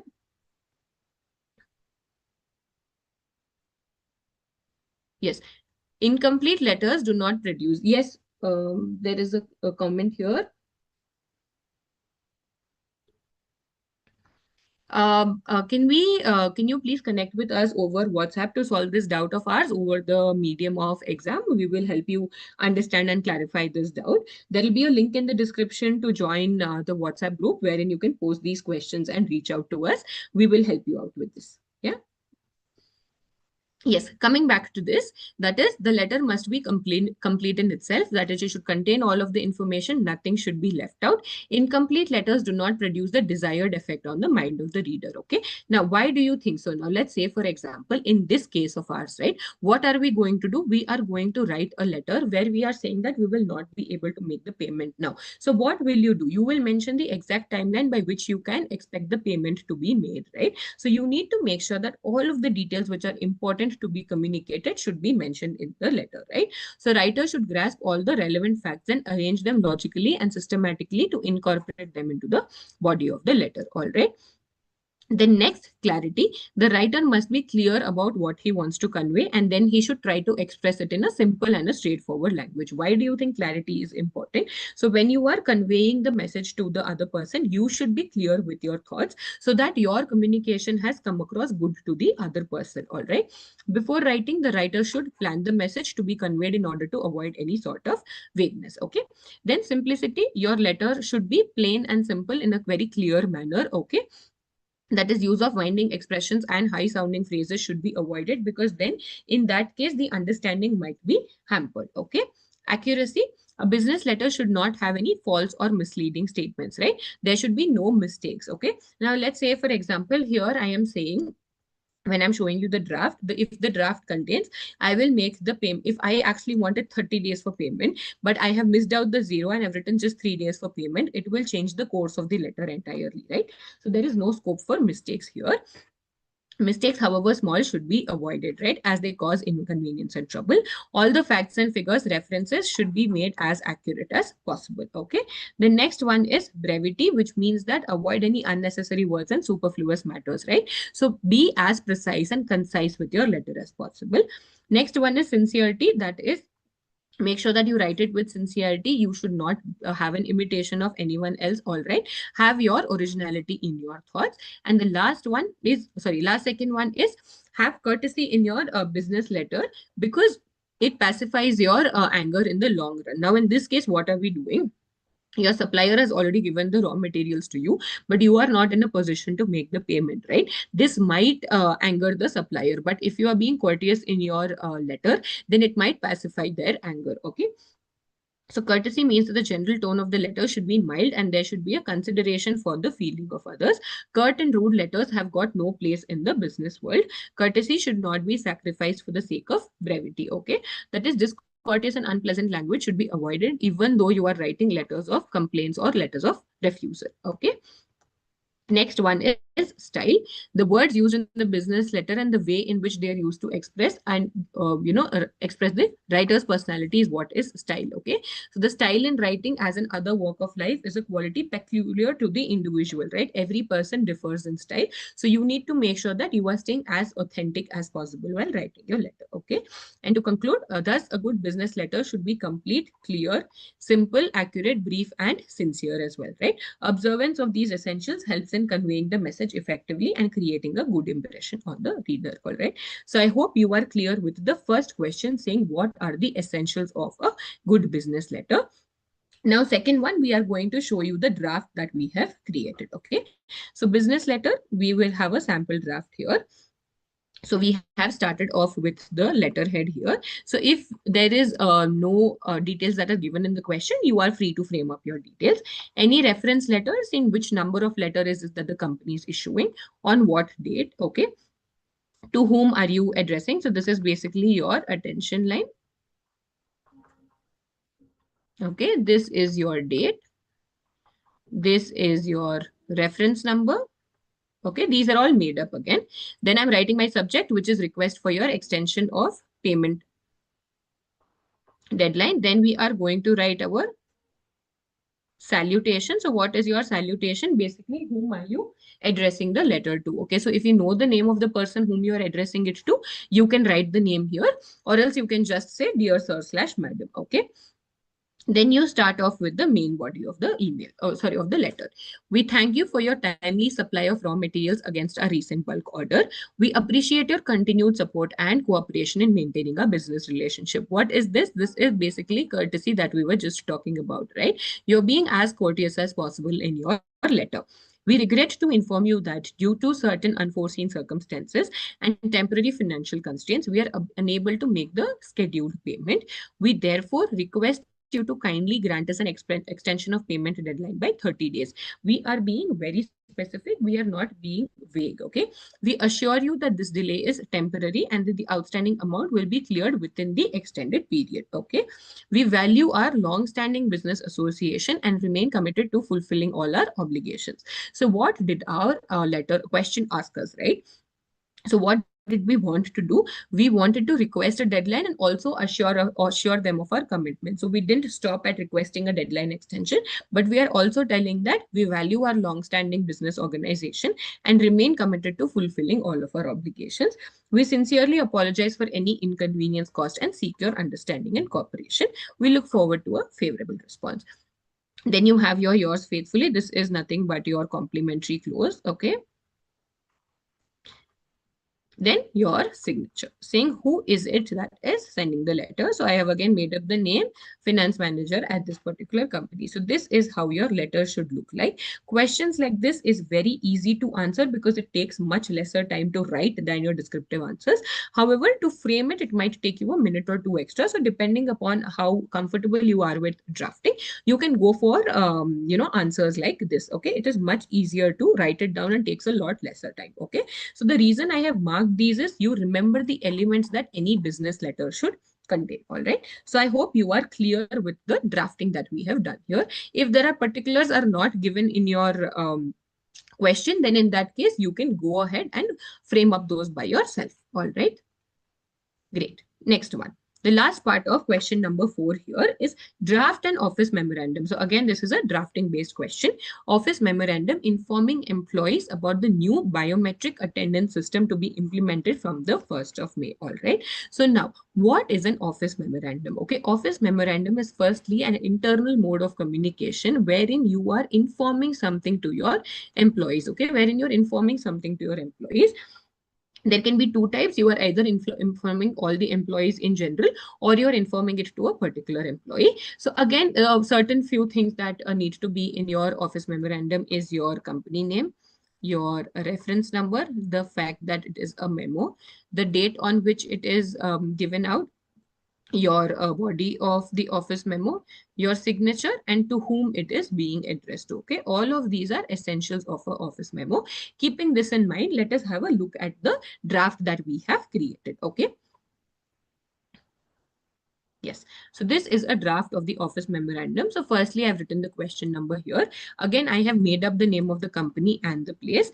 I've added a reference number and the date on which this memo is circulated. So when you look at your module, right, we've also discussed in our regular classes how these formats are very important. So when you are saying a memo, your date should be on the right hand side, your signature should be on the right hand side. All of these are very important considerations for you to get the maximum marks out of these questions. Okay.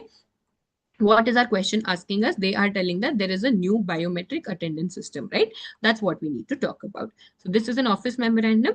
All employees are hereby informed that the company will implement a new biometric attendance system with effect from the 1st of May. All employees are required to mark their attendance through this biometric system at the time of reporting for duty and also while leaving office premises. Now, this is not given in the question, but you can frame it up. Employees are requested to cooperate in ensuring the smooth implementation. For any clarification, employees may contact the HR department. Signed, again, I've just added a name here, manager for your human resources, and it is addressed to all employees. Why are we writing a to here? Because if it is addressed to a specific employee, then you will have to write the name of that employee as well. All right. So I hope you are clear with this and how we have drafted an office memorandum. In questions like this, you don't have to explain what an office memorandum is. Wherever they're requesting for a drafting, go ahead straight up with the draft of the answer. All right. I hope you are clear with this. So with this, we have solved half of the questions. That is 4 of your questions are solved. Now we will proceed with solving the remaining 4. Okay. Next, having a look at this, it looks like these are pretty direct questions. So let us look at the first question, which is for your 4 marks. Okay. So the first question here is, what are the key workplace etiquettes to follow in a multicultural workspace for maintaining professionalism and positive relationships? Okay. So firstly, what is a multicultural workspace, right? A workplace where people from different cultures, beliefs, and backgrounds are working. And this is increasing extensively now, right? Because people are migrating from your villages to your cities, and some people are migrating from countries to another country, right? So multicultural workspaces is something that has become very prevalent, right? Now, what are certain etiquettes that you need to do? Firstly, of course, you have to respect everybody's culture, right? You should not put down anyone's culture or consider yours superiors to them, okay? Be as professional as possible. Do not bring up cultural differences in your, professional discussion, okay? Appreciate the diversity that is there, okay? Try to understand their culture. Be more, respectful and appreciative of their culture. And also please make sure that teamwork is above also. In spite of working in a diverse workplace, you need to understand that the ultimate goal is achievement of organizational and individual objectives. So always keep that in mind. Okay, so these are certain points that you need to keep in mind whenever you're working in a multicultural workplace. So let us quickly have a look at the answer that we've drafted. Okay, question 5A. Firstly, you'll explain what is a multicultural workplace. So a multicultural workplace has people from different backgrounds, cultures, and beliefs. And to work effectively, follow these etiquettes. Okay. Respect everyone's cultures and traditions. That is, do not make fun or judge people based on their background. Be open to learning about them, and this helps in building good relationship. Communication is key. Since people may have different accents and way of speaking, it is important to listen carefully and speak clearly, right? Avoid using slang or difficult words. Now, let's say, for example, you are working in a particular city and there are certain slangs that are used in that city, right? Someone from another city comes in. Make sure that you're not using your slangs because there might be a barrier in communication. Make sure that you are also being supportive of what they speak and how they speak, okay? Be professional in your behavior. That is, punctuality is important. Always be on times on meetings and deadlines. Respect personal space and avoid sensitive topics like politics and religion, which might be a point of conflict for some. Okay, teamwork is important. Be friendly, cooperative, and willing to help others. Treat everyone equally regardless of their nationality or background. Okay, if someone is from an external city or an external country, make sure that you are being inclusive of them in all of the discussions and decisions. Okay, no being biased. Appreciate diversity and celebrate your differences. So participate in cultural events at work so that you can understand and bond with your colleagues better. Okay, to conclude, following these etiquette rules will certainly help create a positive, respectful, and a productive work environment for everyone. All right. Next, explain the different types of advertisements that are there. This is again for 4 marks, as the question suggests. Pretty direct type of question here. So firstly, what is advertisement? So advertisement, that is a form of communication where you are convincing people to buy or purchase something, right? So it is a form where you reach a large number of audience. Now, what are the various types of advertisements that you think are there? So firstly, of course, will be your print form of advertisements, your newspapers, your brochures, your pamphlets. All of these are your print media, right? Then you will have your outdoor media, which is the one. So let's say, for example, you would have seen these advertisement hoardings whenever you're crossing like roads or highways, right? These are all outdoor media. Then you have your broadcast media, one of the most effective ways of advertisement that has been working in the past few years. So this is radio and television ads. So every time you're watching something on television and there are advertisements coming up, you will get to know about the products or the services, right? Then you will have your digital media. This is digital ads, like let's say, for example, your ads on Instagram, Facebook, Google, these, or YouTube for that matter. These are all your digital ads. And then you will have your native advertisements. This is something which is very important because these will not seem like advertisements. So one of the very prominent example here is your influencer marketing, right? Where they don't specifically look at it as an advertisement. They simply use a product, put up their review, and that is the advertisement for the product, right? You might see maybe a paid partnership label in that post or reel, but that might necessarily not come off as an advertisement. So they are influencing you without you actually getting to know. Okay. And then you have your guerrilla advertising, which are unconventional ways. Okay. Let's say, for example, flash mob or creative advertisements, right? Now, let's say, for example, there was a movie that came out recently, The Devil Wears Prada 2, right? So there was a large red heel that was installed at this prominent marketplace for the promotion of a movie, right? So that is something that would not usually happen, but when it happens, it's a part of your guerrilla advertisement, all right? So these are the different types of advertisements that are there. I hope you are clear with the types. Let us look at how do you answer this question, okay? So first one, of course, you will start off with explaining the meaning of advertisement, that it is an outward facing form of communication. Why outward facing? You are aiming to reach your external parties, or most likely your customers, okay? Customers or your prospects, that aim to persuade people to buy or support something. It is a part of communication with mass reach and uses a creative and persuasive messages. Okay. So now, what are the different types? First one is print media. So ones which are published through newspapers, magazines, and pamphlets. Example, matrimonial ad in your newspapers. Broadcast media is your radio and television. Examples, Cadbury Kuch Khas Hai advertisement. Why are we talking about this advertisement? Because the amount of advertising that was done, this line stuck with us, right? So every time we look at Cadbury, we would remember kuch khas hai. Or there was another tagline called kuch meetha ho jaye, right? That is, every time there's a festival, kuch meetha ho jaye. So whenever you're thinking of that, you will relate it to Cadbury, right? So that is a very strong advertising campaign that Cadbury had launched. Okay. Outdoor media, this is basically your hoardings, display, your banners, wall paintings, and public transport posters. So you can see, especially on buses, that you have a lot of banners on the buses, right? So those are all outdoor medias. Then you have your digital medias. This is something like your social media ad, Google ads, and your influencer promotions. Native advertisement, they are blended into the content itself, such as your sponsored posts, right? That is like how I was talking about your influencer reels, wherein they're just reviewing the product, but turns out it's actually an paid advertisement for the product, right? Guerrilla advertising, this is unconventional and creative advertisement, which is displayed in your public places. Example is your 3D billboards or your flash mobs. Okay. Thus, advertisements can be communicated through various media such as print, broadcast, outdoor, and digital platforms. Modern forms such as native advertising and guerrilla advertising help businesses reach audiences creatively and effectively. All right. So pretty simple, pretty direct. You will get your 4 marks very easily because there's not a lot of explanation as well, right? And one more thing that we were emphasizing on yesterday is, do not equate your marks to the length of your answer, right? Always focus on quality over your quantity. Now, this topic, even in the module, has only these concise points, right?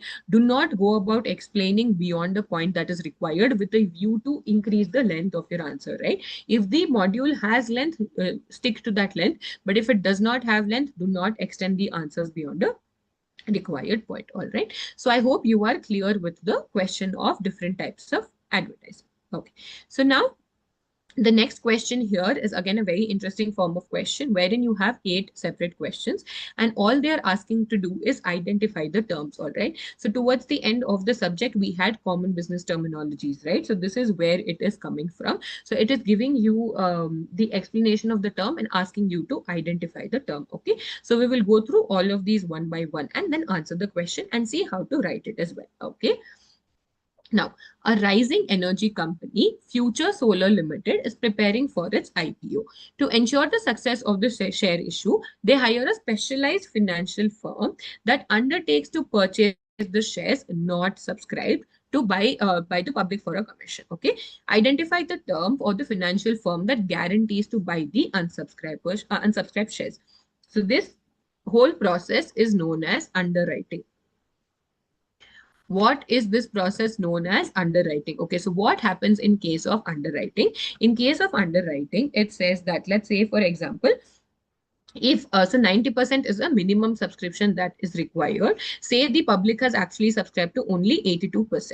So this 8% that is remaining, the underwriter, whoever is the underwriter, will promise to subscribe to the 8% to meet the minimum 90% requirement, right? So the person, the term for the financial firm that guarantees to buy the unsubscribed shares is your underwriter. So underwriter will be the firm who will guarantee that any shortfall in the subscription of shares will be purchased by them, and that process is known as underwriting. Okay, so your answer, you will write it one by one, saying in the given case the financial firm is an underwriter. Then you will go about explaining who is an underwriter. An underwriter is the one who undertakes in return for a commission to purchase shares offered to a public and not subscribed for up to an agreed number. So they might not say, let's say I will give you 50%, but up to 20%, if there is anything unsubscribed, then I will take it up. Okay, yes, similarly, we will be solving all of the other questions as well. A senior manager is caught in trading companies' shares using confidential, unpublished, price-sensitive information. What legal activity was the illegal activity was the senior manager involved in?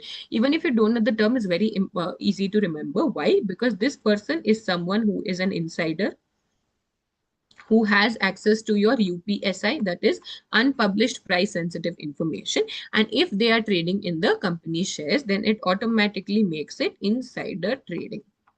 Okay, what does it make it? Insider trading. All right, so insider trading. Let's go to the answer. In the given case, the senior manager was involved in insider trading. So what we are doing here, we are directly not jumping into writing the meaning of insider trading, but we are giving a reference to the question here, because what is the question asking? Is the question asking explain insider trading? No. What is the question asking? What activity was the senior manager involved in? So you will answer that first, that in the given case, the senior manager was involved in insider trading, which means trading in a company share by a person connected with and having access to its sensitive, unpublished, and confidential information. In legal term, it is known as UPSI, unpublished price sensitive information. All right. Next. The company completes the issue of shares after payment of price to the successful applicants. Okay, what is the technical term for official issue of shares to applicants? Okay, so now before we understand the term, let us understand the process. Okay, so the company will call for a certain amount of share capital, people will apply to it. Okay, now whoever has applied and have successfully been selected to give the shares, then you will allot the shares to them. Okay, then you will finally allot the shares to them, saying yes, these 1,000 shares now legally belong to you. Okay, so the answer here, the technical term used for the official issue of the shares is going to be your allotment. Okay, so allotment is your answer. So in the event case, your technical term is allotment of shares, which means the issue of shares by a company to successful applicants, right? Why are we saying successful applicants? Say 1,000 people would have applied, but out of that only 700 will be getting their shares allotted. So those 700 people are the successful applicants after receiving the application and making the required payment. Okay, next. Upon retirement of the CEO, the board decides to make a payment of the money where there is no legal necessity but a moral obligation, right? So what is happening here? Upon retirement, there was actually no legal requirement to pay the money, but because the CEO has served for so many years, you feel that there's a moral obligation, right? So what is the term for voluntary payment? This is nothing but your ex gratia.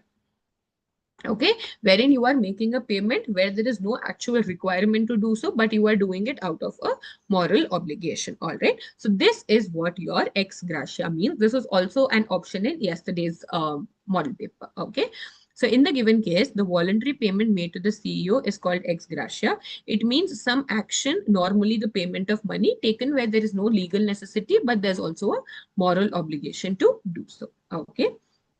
Next, at the start of the AGM of the company Heritage Limited, the chairperson checks if the minimum number of members required to transact the business is present. What do you think this minimum number of members is? Without even going ahead, we know that the answer is quorum, right? What is quorum? Minimum number of members who are required to be present in the meeting for the meeting to be valid. Okay. What is the term? Your term is quorum. In the given case, the term is quorum. It is the minimum number of members are required to be present in order to transact the business. So if your quorum is not present, you will not even continue with transacting your business at the meeting. Okay. One shareholder unable to attend provides a written authorization for another person to present and vote on his behalf. What is the term? That is, let's say, for example, I am member of a company whose registered office is in Mumbai, okay? But I am not in a position to travel to Mumbai. So what I do, I nominate my friend who is in Mumbai to go and attend the meeting on behalf of me, right? It means that I have given proxy for my attendance. Okay, that instead of me, somebody else will be attending, and I'm also authorizing that somebody else to attend the meeting. Okay, so that in the answer here is, in the given case, the person authorized to vote on behalf of the shareholder is called a proxy. He is the one who acts on behalf of another, usually to denote authorized a person who is authorized by a member of the company to present and vote on his behalf. That is because I was not able to go, I am sending a friend of mine who lives in Mumbai to go and attend the meeting. Okay. To ensure that an advocate has the authority to represent a company in a legal matter, the company signs a specific authorization document. What is the name of the document? That is, let's say, for example, there is some court case going on involving you, and you are not able to go and represent, or the company, you want a representative for the company, you will have to give a document called a vakalatnama. Okay, Wakalatnama is the document which authorizes another person or an advocate to represent you in a legal matter. So that is going to be our answer, saying in the given case, the document is called a Wakalatnama, which is a document by which an advocate is authorized to represent a party in court. Okay, and the last question of this part is, the senior executives receive several benefits attached to their employment beyond their standard salaries, such as your company cars, right? So, what is the term for the extra benefits executives receive beyond their salary? So, this is nothing but your perks or your perquisites. Okay, perk or your perquisites, that is beyond the monetary benefit that you are receiving in the form of your pay or your salary. If you are getting any benefits beyond that, it is your perks. Okay, so in the given case, the extra benefits received by the executives besides their salaries are called perks or perquisites. They are the benefits attached to employment in addition to salary, such as company cars, accommodations, and other facilities. All right, so I hope you are clear with all of the terms that you have discussed. This is where your last chapter, your common business terminologies, become very, very important. So here, your answer is pretty much there in the question itself. You just need to identify the term and write it down. Then you will be able to explain it peacefully. Okay. So now we have last three questions remaining, question number 6, 7, and 8. We're almost past 2 hours this paper solving session. So let's quickly take a 5-minute break, post which we will solve all of these three questions and wind up the session. Okay. Thank you so much.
All right, great. I hope you all got a good break.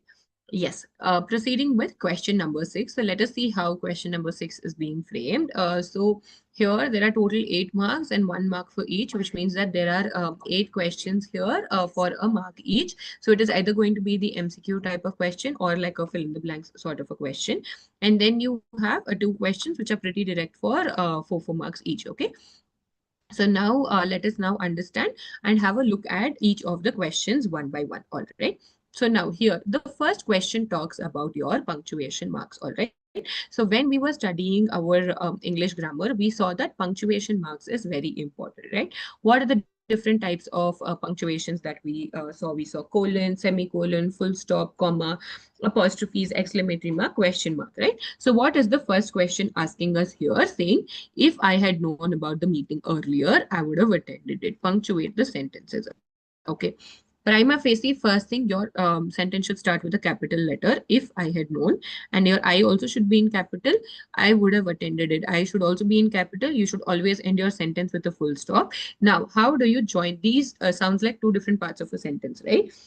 So now, if I had known about the meeting earlier, comma, I would have attended it. So there is a pause here, which requires a comma. Post this, I would have attended should be written. All right. So this will be the correct form of the sentence. So when you're writing your answer, you will write the correct form of the sentence. So if I had known about the meeting earlier, comma, I would have attended it, full stop, with your I and if being in capital. Okay. So the comma is used after the introductory conditional clause. What is the conditional clause? If I had known about the meeting. Okay, so and this is the introductory clause to separate it from the main clause. What is the main clause? I would have attended it. And the full stop is used at the end of the sentence to indicate that it is a complete sentence. Okay. Till here, do you think it's a complete sentence? No. Why? What is required then? A comma. Then here it is a complete sentence. It requires a full stop. Okay. Next, the final outcome of the match was unexpected. Eliminate the redundant words. Redundant words are basically words which are repetitive or extra. Okay. Now here, the answer is right here. The final outcome of the match was unexpected. Unexpected is not repeated. Match was not repeated. Final outcome is repeated. What is outcome? Outcome itself means the final result. Okay, outcome itself means the final result. So there is no need for you to write final again, right? So here, hence, what you will be writing is that the outcome of the match was unexpected, and you will, excuse me, you, you will explain saying the word final is redundant because the word outcome itself means final result. Hence, final is unnecessary and should be omitted. All right. Next, the manager will approve the proposal. Okay, change the voice. How many voices do you have in the English language? You have the active voice and the passive voice, right? So in the active voice, the subject will be first and then the object will come in later. In your passive voice, this role is reversed here. Okay. So in this is your active voice because you're the person who is doing it. The subject is coming first. So this is your active voice, right? Now, if I need to make it passive voice, I need to get proposal first. Okay. So if I am saying the proposal, your manager will be in the end. Okay. Now, will approve. Okay. You will have to say, instead of saying the manager will approve the proposal, you will say that the proposal will be approved by the manager. So you see what has happened. Firstly, you have interchanged the positioning of the subject and the object, and your verb is also changing from will approve to will be approved by the manager. Okay. Proposal will be approved by the manager. The given sentence is an active voice because the subject is performing the action. Who is the subject here? Manager. Okay. In the passive voice, the object becomes a subject and receives the action. So the proposal is receiving the action of being approved by whom? Being approved by the manager. Okay. Next, choose the correct sentence. She is senior than me. She is senior to me. Okay. So whenever you are talking about seniority, you should use the word to. Okay. She is senior to me. This is the correct answer. So you will write the correct answer saying option B. She is senior to me. The adjective senior is followed by to and not than. Therefore, she is senior to me is the correct usage. Okay. Next, choose the correct substitute for the fear of enclosed spaces. This is nothing but claustrophobia. So you might have heard people saying that I'm very claustrophobic, say in an car with an AC or in an elevator, right? So claustrophobic is basically fear of enclosed spaces. Glossophobia, on the other hand, is the fear of your public speaking. Okay, so it is very important that you know the meaning of the term so that you get your easy 1 marks here, 1 mark here. Okay, so question 6A, option 5, your answer is claustrophobia, which means the fear of enclosed or confined spaces. Glossophobia, on the other hand, means your fear of public speaking. Okay. Next, fill in the blanks. Nobody can dash what I tell dash. Okay, so now both are here and here. One is with the word spelling Hear. The other is with the spelling Here. Okay, what is this an example of? This is an example of homophones. Correct, homophones. What is homophones? Wherein they have the same sound. Correct, same sound or pronunciation, different spelling as well as meaning. Okay. So when we are talking about here, it means to listen, right? When we are talking here, it means the place or the positioning, correct? Okay, so you have listen, place, or positioning. So depending on this, nobody can hear, nobody can listen to what I tell here. Okay, so the first one is the listening here, Hear. The second one is Here. Okay, so this is our correct answer. Nobody can hear what I tell here. Here means to perceive the sound, whereas here refers to the place or location. The words here and here are homophones because they have the same pronunciation, different spellings. Okay, so this is your correct answer. Next, which of the following spellings is correct? All right, so now looking at it, it is the spelling of a questionnaire, right? Now, even before you go into looking at the answers, we were discussing yesterday as well, write off the correct spelling here. Okay, so you have QUES until question. Okay, then you have a end repeating for questionnaire. Okay, so let us see which options has this spelling. So you have here with an extra E, this is wrong. This is with a single N, which is wrong. This seems to be the correct option. This does not have an E. This is wrong. So option C is our answer. Okay. So option C is the questionnaire, which is the correct spelling. It refers to a set of questions designed to collect information from the respondents. The others are all incorrect spelling. So you can also go a step ahead and write the meaning of questionnaire here. Okay. Next, postponement of a court session until another place or time known as adjournment. Okay, adjournment is basically when you are postponing something. Adjudication is the process by which your courts settle your disputes. Okay, adjudication is the process by which your courts settle disputes. Okay. So how are you going to answer this question? You will say adjournment.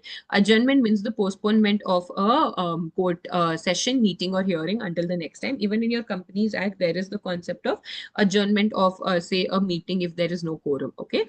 Adjudication, on the other hand, means the process of giving a judgment or the decision in a legal manner. All right. So in cases like this, it is very important that you need know the meaning of both the words so you don't get confused, right? Like how we saw in the case of claustrophobia versus glossophobia. Okay, so our 8 marks we have gotten here. So the next question is a pretty direct question, which talks about explaining the key aspects of your IT intermediary guidelines and digital media ethic codes of 2021. Okay, so this is a guideline which is extremely important in case of your today's social media generation, right? So what does these particular guidelines tell? So it basically imposes certain rules for your intermediaries. Okay, like your name suggests here itself, for your intermediaries for digital media. Who can be your intermediaries, right? Your Instagram is an intermediary, right? Your Facebook is an intermediary, correct? Your Twitter is an intermediary, your YouTube is an intermediary, right? So these are all intermediary which hosts a lot of information about the people who have accounts with them, right? So basically, if you have seen on Instagram, there will be times wherein you can report saying that this content is offensive or it is very uncomfortable to watch, right? And certain content you will not be able to post. So if you use certain words, Instagram will delete that comment. Okay, or if say someone has commented on your post with offensive language, Instagram will delete it. Why do you think so? It is because of these rules in place, right? So basically, it puts an obligations on these intermediaries as to what they should be allowing to be hosted on their platform, right? And making sure that they are also taking certain due diligences to make sure that, so whenever you are, say, creating an account on Instagram, you will see that they're asking you for your birth date. Why? To make sure that you are 18 or above to have a social media account, right? And what will be your if you have, say, violated any content guidelines, what will happen? Your content will most likely be removed by Instagram, right? So there is vigilance as to what is being posted on these platforms and not. Again, these are just examples that I'm using, but that is the intent of the IT intermediary guidelines and digital media ethics code. Okay, let us look at the answer. Yes. The IT intermediary guidelines, of course, you're going to start off with explaining the guidelines first. These were notified under the IT Act of 2000 amidst the growing concerns regarding lack of transparency, accountability, and protection of user rights. These rules aim to ensure online safety, security, as well as your accountability. All right. So, key aspects are obligation on intermediaries. Who are intermediaries? We just discussed YouTube, Facebook, Instagram. These are just examples. Must not allow hosting, sharing, or uploading or transmitting of prohibited information, right? What could be your prohibited information which contains any unlawful words, any abusive words, any content that is offensive, right? So it imposes an obligation on these intermediaries not to allow hosting of any such content, right? Control of misinformation, right? Rules prohibit misinformation, patently false information, and content that impersonates another person, right? So let's say, for example, if you have someone who has created a fake profile of you, right? You have an option to report that profile, block and report that profile. So you would have seen stories of people asking you to report that account, right? So that is all coming as a part of these guidelines itself. Okay. Transparent removal of unlawful content, that is, you need to provide additional safeguards to ensure that unlawful content is removed in a transparent, proportionate, and an accountable manner. That is, the intermediaries can't use this as a shield to bring down content unnecessarily. Anytime you are removing it, you also need to be transparent about why that action has been taken. Okay. Due diligence requirements, that is, intermediaries, including your social media intermediaries, are required to follow due diligence obligations to ensure online safety, security, and accountability, right? That is making sure that you are of an age where you are allowed to have an account. Okay. User awareness and accountability. Intermediaries must clearly inform users through their terms of service and user agreements about the consequences of sharing unlawful content. So even before you sign up for any application, there will be terms and conditions of use saying if you happen to post any of this content, your content may be removed, your account may be disabled for a few days. Of course, not a lot of us click on those terms and conditions, but all of the terms and privacies are given by them. In fact, even now I get emails from YouTube just reminding on the content guidelines policy, right? We may not read it, but it will have. So maybe take some time out to read those guidelines. You will understand how much care is taken into what is allowed to be posted. If you're commenting on someone's reel or, say, a YouTube short, what are the guidelines that you need to follow? Okay. And last one, of course, there are going to be consequences for violations as well. That is, user must be informed. Okay. You not only have to keep consequences, but make the user known that if there are any violations, then they will face consequences such as account suspension or termination at last. Okay.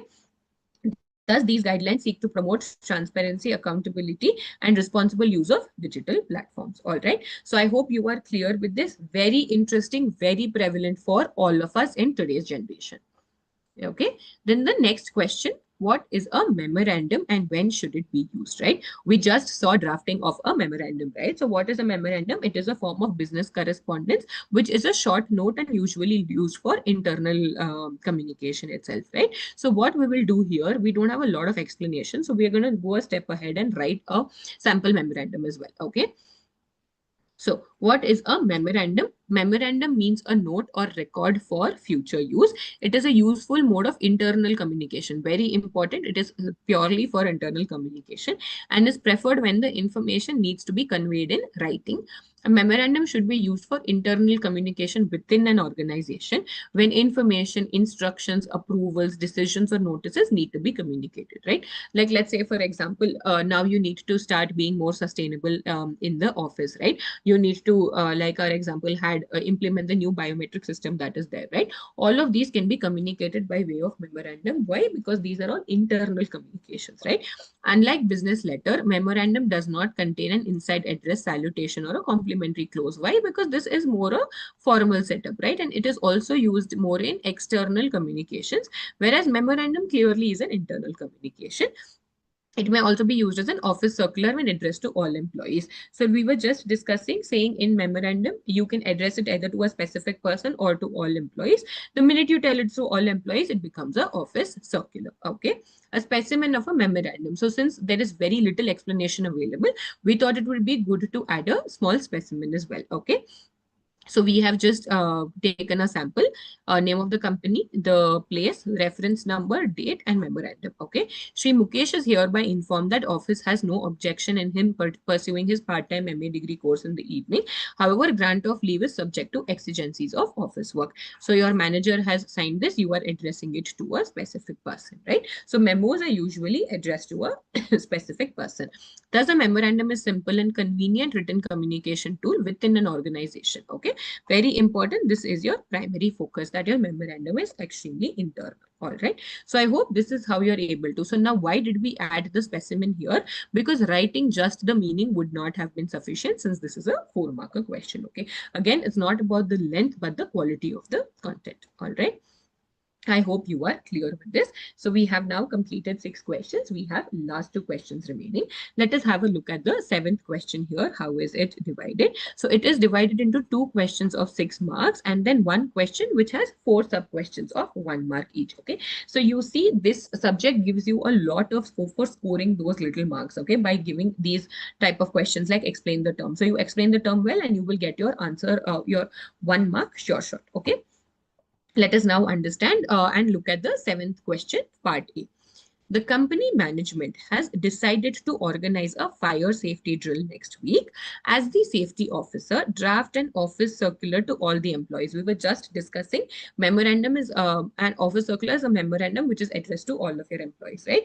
Announcing the drill, specifying the date, time, and instruction to ensure everyone participation and safety. Okay, so we will jump right into the draft because I think we are very clear with the contents, right? You'll have to write the company name, the date, the reference number, what is the subject, what is it that you're trying to convey, and who is it that is sending out this office circular. Okay, so we will jump right into the draft that we have. Okay, so we are going to say ABC Private Limited, Bangalore, the name of the company, circular number, the date. Okay. The company management has decided to organize a fire safety drill on the 17th of May 2026 at 11 a.m. in the office premises.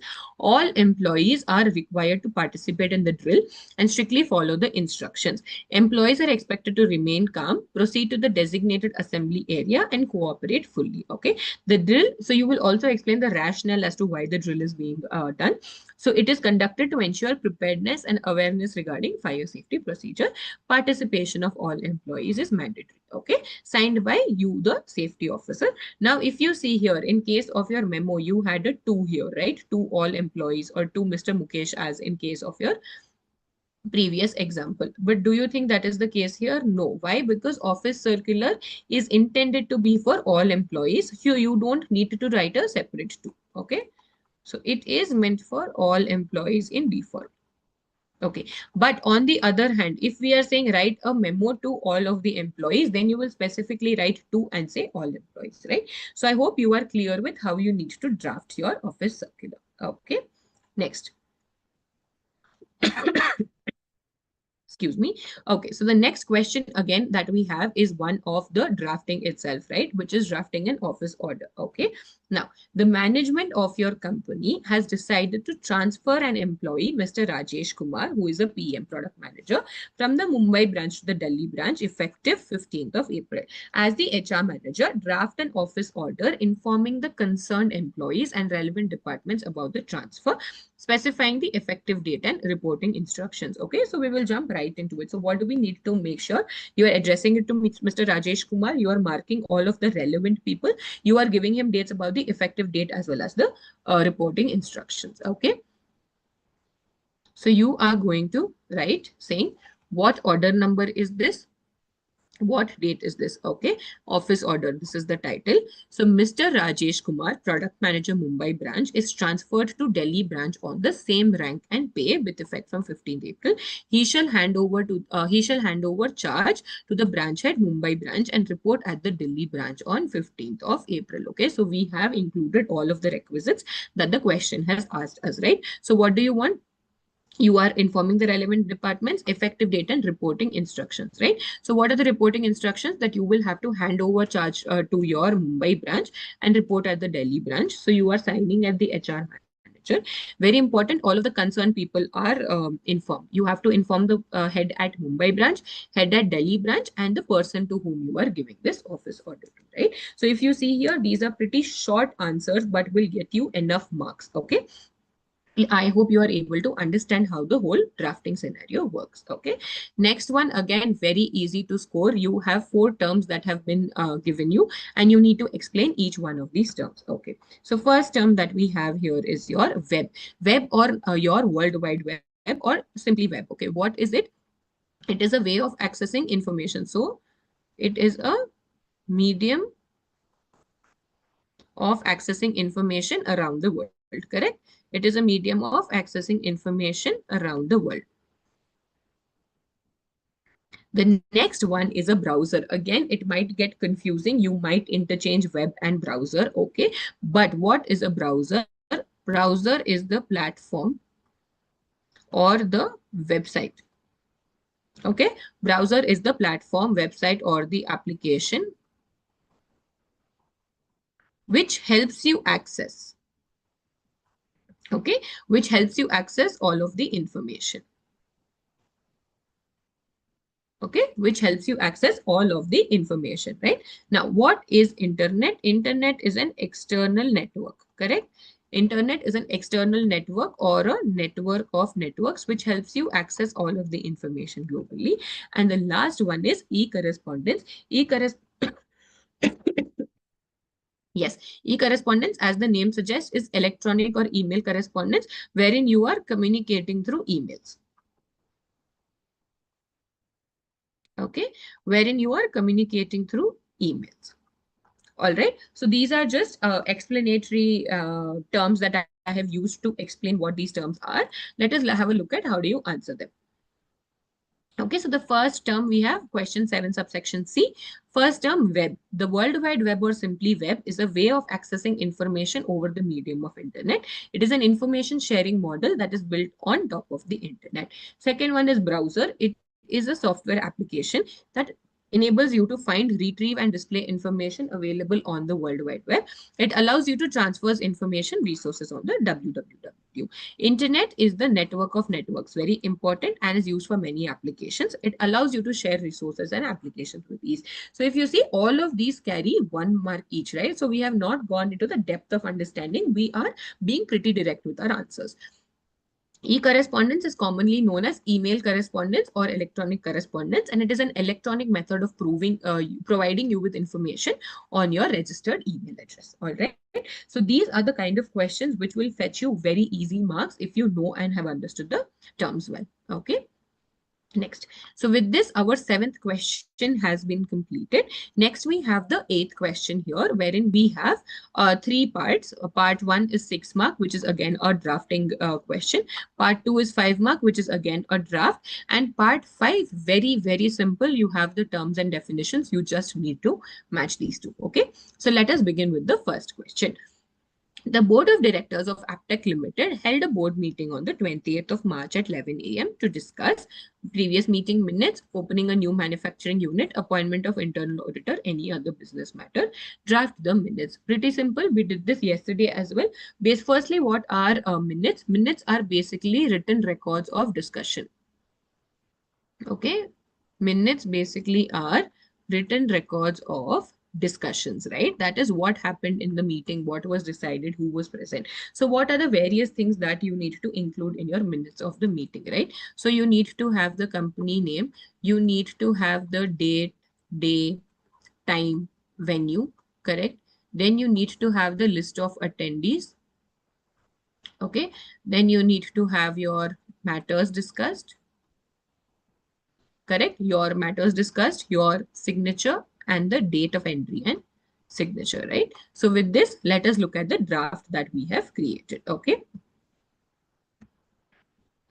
So minutes of the meeting of the board of directors of Aptech Limited held on this date at this time at the registered office of the company. You can also say concluded at so and so time. Okay, let's say concluded at 11:45 a.m. Okay, then you have whoever is present, your chairman, director, in attendance, company secretary. Yesterday also I've explained this, but we will just explain it again, saying why are we saying present and in attendance different? Ideally, this is a meeting of the board of directors. So who is expected to be present is someone who's there on the board. In addition to that, if anyone has attended, their name will come in attendance. Okay. Then you start off with your agenda items. First one, previous board meeting minutes approval. We have just given a sample date here. So we are saying that these minutes were approved and signed. Proposal for opening a new manufacture unit. So the board discussed the location, investment requirements, and expected benefits. After deliberation, the proposal was approved. You can also go a step ahead if time permits and say where was the new manufacturing unit opened, what was the cost involved. You can write it. It is up to you. But this is the skeleton that we are giving you. The flesh is up to you as to how you want to add it, right? Appointment of internal auditors. So after discussion, it was resolved that Mr. Y be appointed with immediate effect.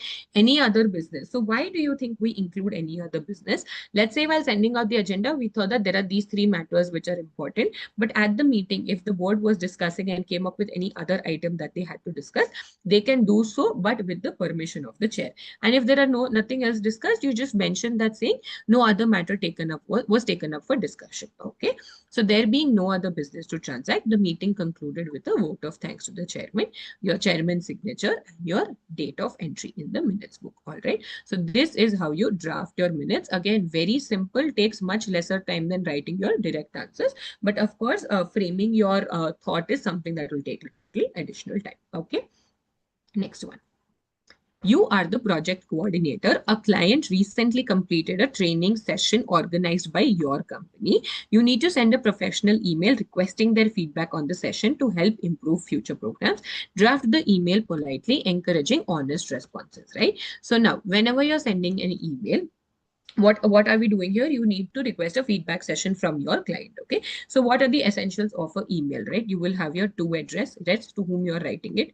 You will have your salutation saying dear sir / madam. You will have the subject of the email. You will have the body of the email.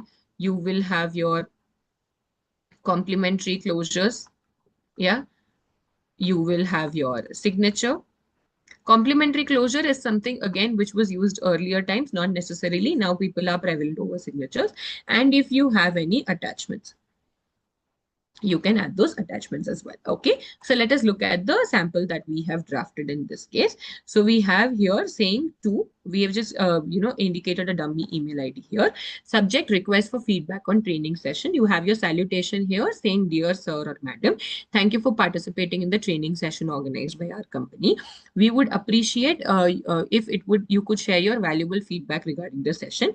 Your honest comments and suggestions will help us improve the quality and effectiveness. So this has served our purpose of the email. We have gone a step ahead and said that a feedback question is attached for your convenience. So this is an attachment, correct? So attachment is basically a file that you add along with your email. So necessarily the contents are not there in the email. You've attached the entire file. We request you to kindly complete and return it at your earliest convenience. So whenever you're writing an email, you need to be as courteous, polite, and professional as possible. We look forward to hearing from you. Regards. So this is your complimentary closure. The name, the signature, Mr. XYZ Project Coordinator, ABC Trading Solutions. Okay. So if you see here, what information did we have? It is Project Coordinator, no other information. So all of the other facts is something that we have written from our end. All right. So this is a pretty concise and crisp email for the required subject. All right. I hope you are clear with this. And now we move on to our last question, which is matching of your terminologies. Okay. So now what we will do, we will first look at the meaning of the words and see if that meaning is there here. Okay. So first one is contempt of the court. Contempt of the court is basically you are disobeying any order or that the court has given you. Okay. So let's say, for example, you are a part of a criminal trial and you are advised not to leave the state of Karnataka, say for the next 30 days. If you still do that, go ahead and do that, then you are said to have done a contempt of the court. Okay. So let us read the options one by one. Planned reduction in the number of employees? No. Sales volume where a company neither loses or make money? No. Document issued by the company inviting public subscription? No. Disobeying a court order or being disrespectful in court? Yes. So this is contempt of the court, which is option number D. Okay. Next is your downsizing. Okay. So downsizing is basically you are reducing your number of employees in order to say cost cut or increase your efficiency. So we need to see where is that mentioned. It's mentioned right here, planned reduction in number of employees. So this is 2. And this is option A. Okay. So break even point is a point where you have no profit and no loss. Basically, your expenses is equal to your profit. Okay. Sales volume where a company neither loses or makes money. So this is option 3 and this is option B. Now, repo rate is the rate. So you have repo rate and reverse repo rate. Repo rate is the rate as which the bank borrows from your RBI. And reverse repo rate is when your RBI borrows from your bank when there is excess money supply in the market. Okay. So repo rate is the rate at which the bank borrows money from RBI, option E. And then you are left with prospectus, which is a document issued by a company inviting public subscription to its securities, option number 5. All right. So these are the correct options. How are you going to write them in the answer? It will be very simple. You can write it in a table format like this. So it is very easy to understand. And when you are writing, please write the option number as well as the entire meaning so that it is not difficult for the examiner to understand. All right. So with this, we have completed all of the 8 questions of your set 2 of your business communication. We hope you have been able to understand how we are approaching this whole paper solving thing for your exams. All right. We have done both set 1 and set 2. For ones who have not watched set 1, please go ahead and watch it. There are a lot of concepts which are repeated in both the papers, but we have not skipped on discussing any one of them. So we hope your preparation is going fine. If there are any doubts, please feel free to reach out to us. I'm sure you must have all joined the WhatsApp group that Excel Academy is created. We will also be sending these sample answer keys on that group so that it becomes easier for you to understand. So always remember, we know that you have been preparing for months now. So always remember to trust yourself and give it your all. Okay. Please do not panic when you look at a question in the exam paper you're not able to understand. Take it easy, recall whatever it is that you know and write it in the paper. And in descriptive papers, please make sure that you are presenting really well because sometimes that can get you those additional marks. All right. So with this, we conclude the paper solving sessions for your paper 1, which is business communication. We hope you all are thorough with the concepts now and how do you approach writing a paper, especially a descriptive one. So we wish you all the very best for all of your upcoming exams. Believe in yourself and we truly wish you all the luck. Thank you so much for joining this session.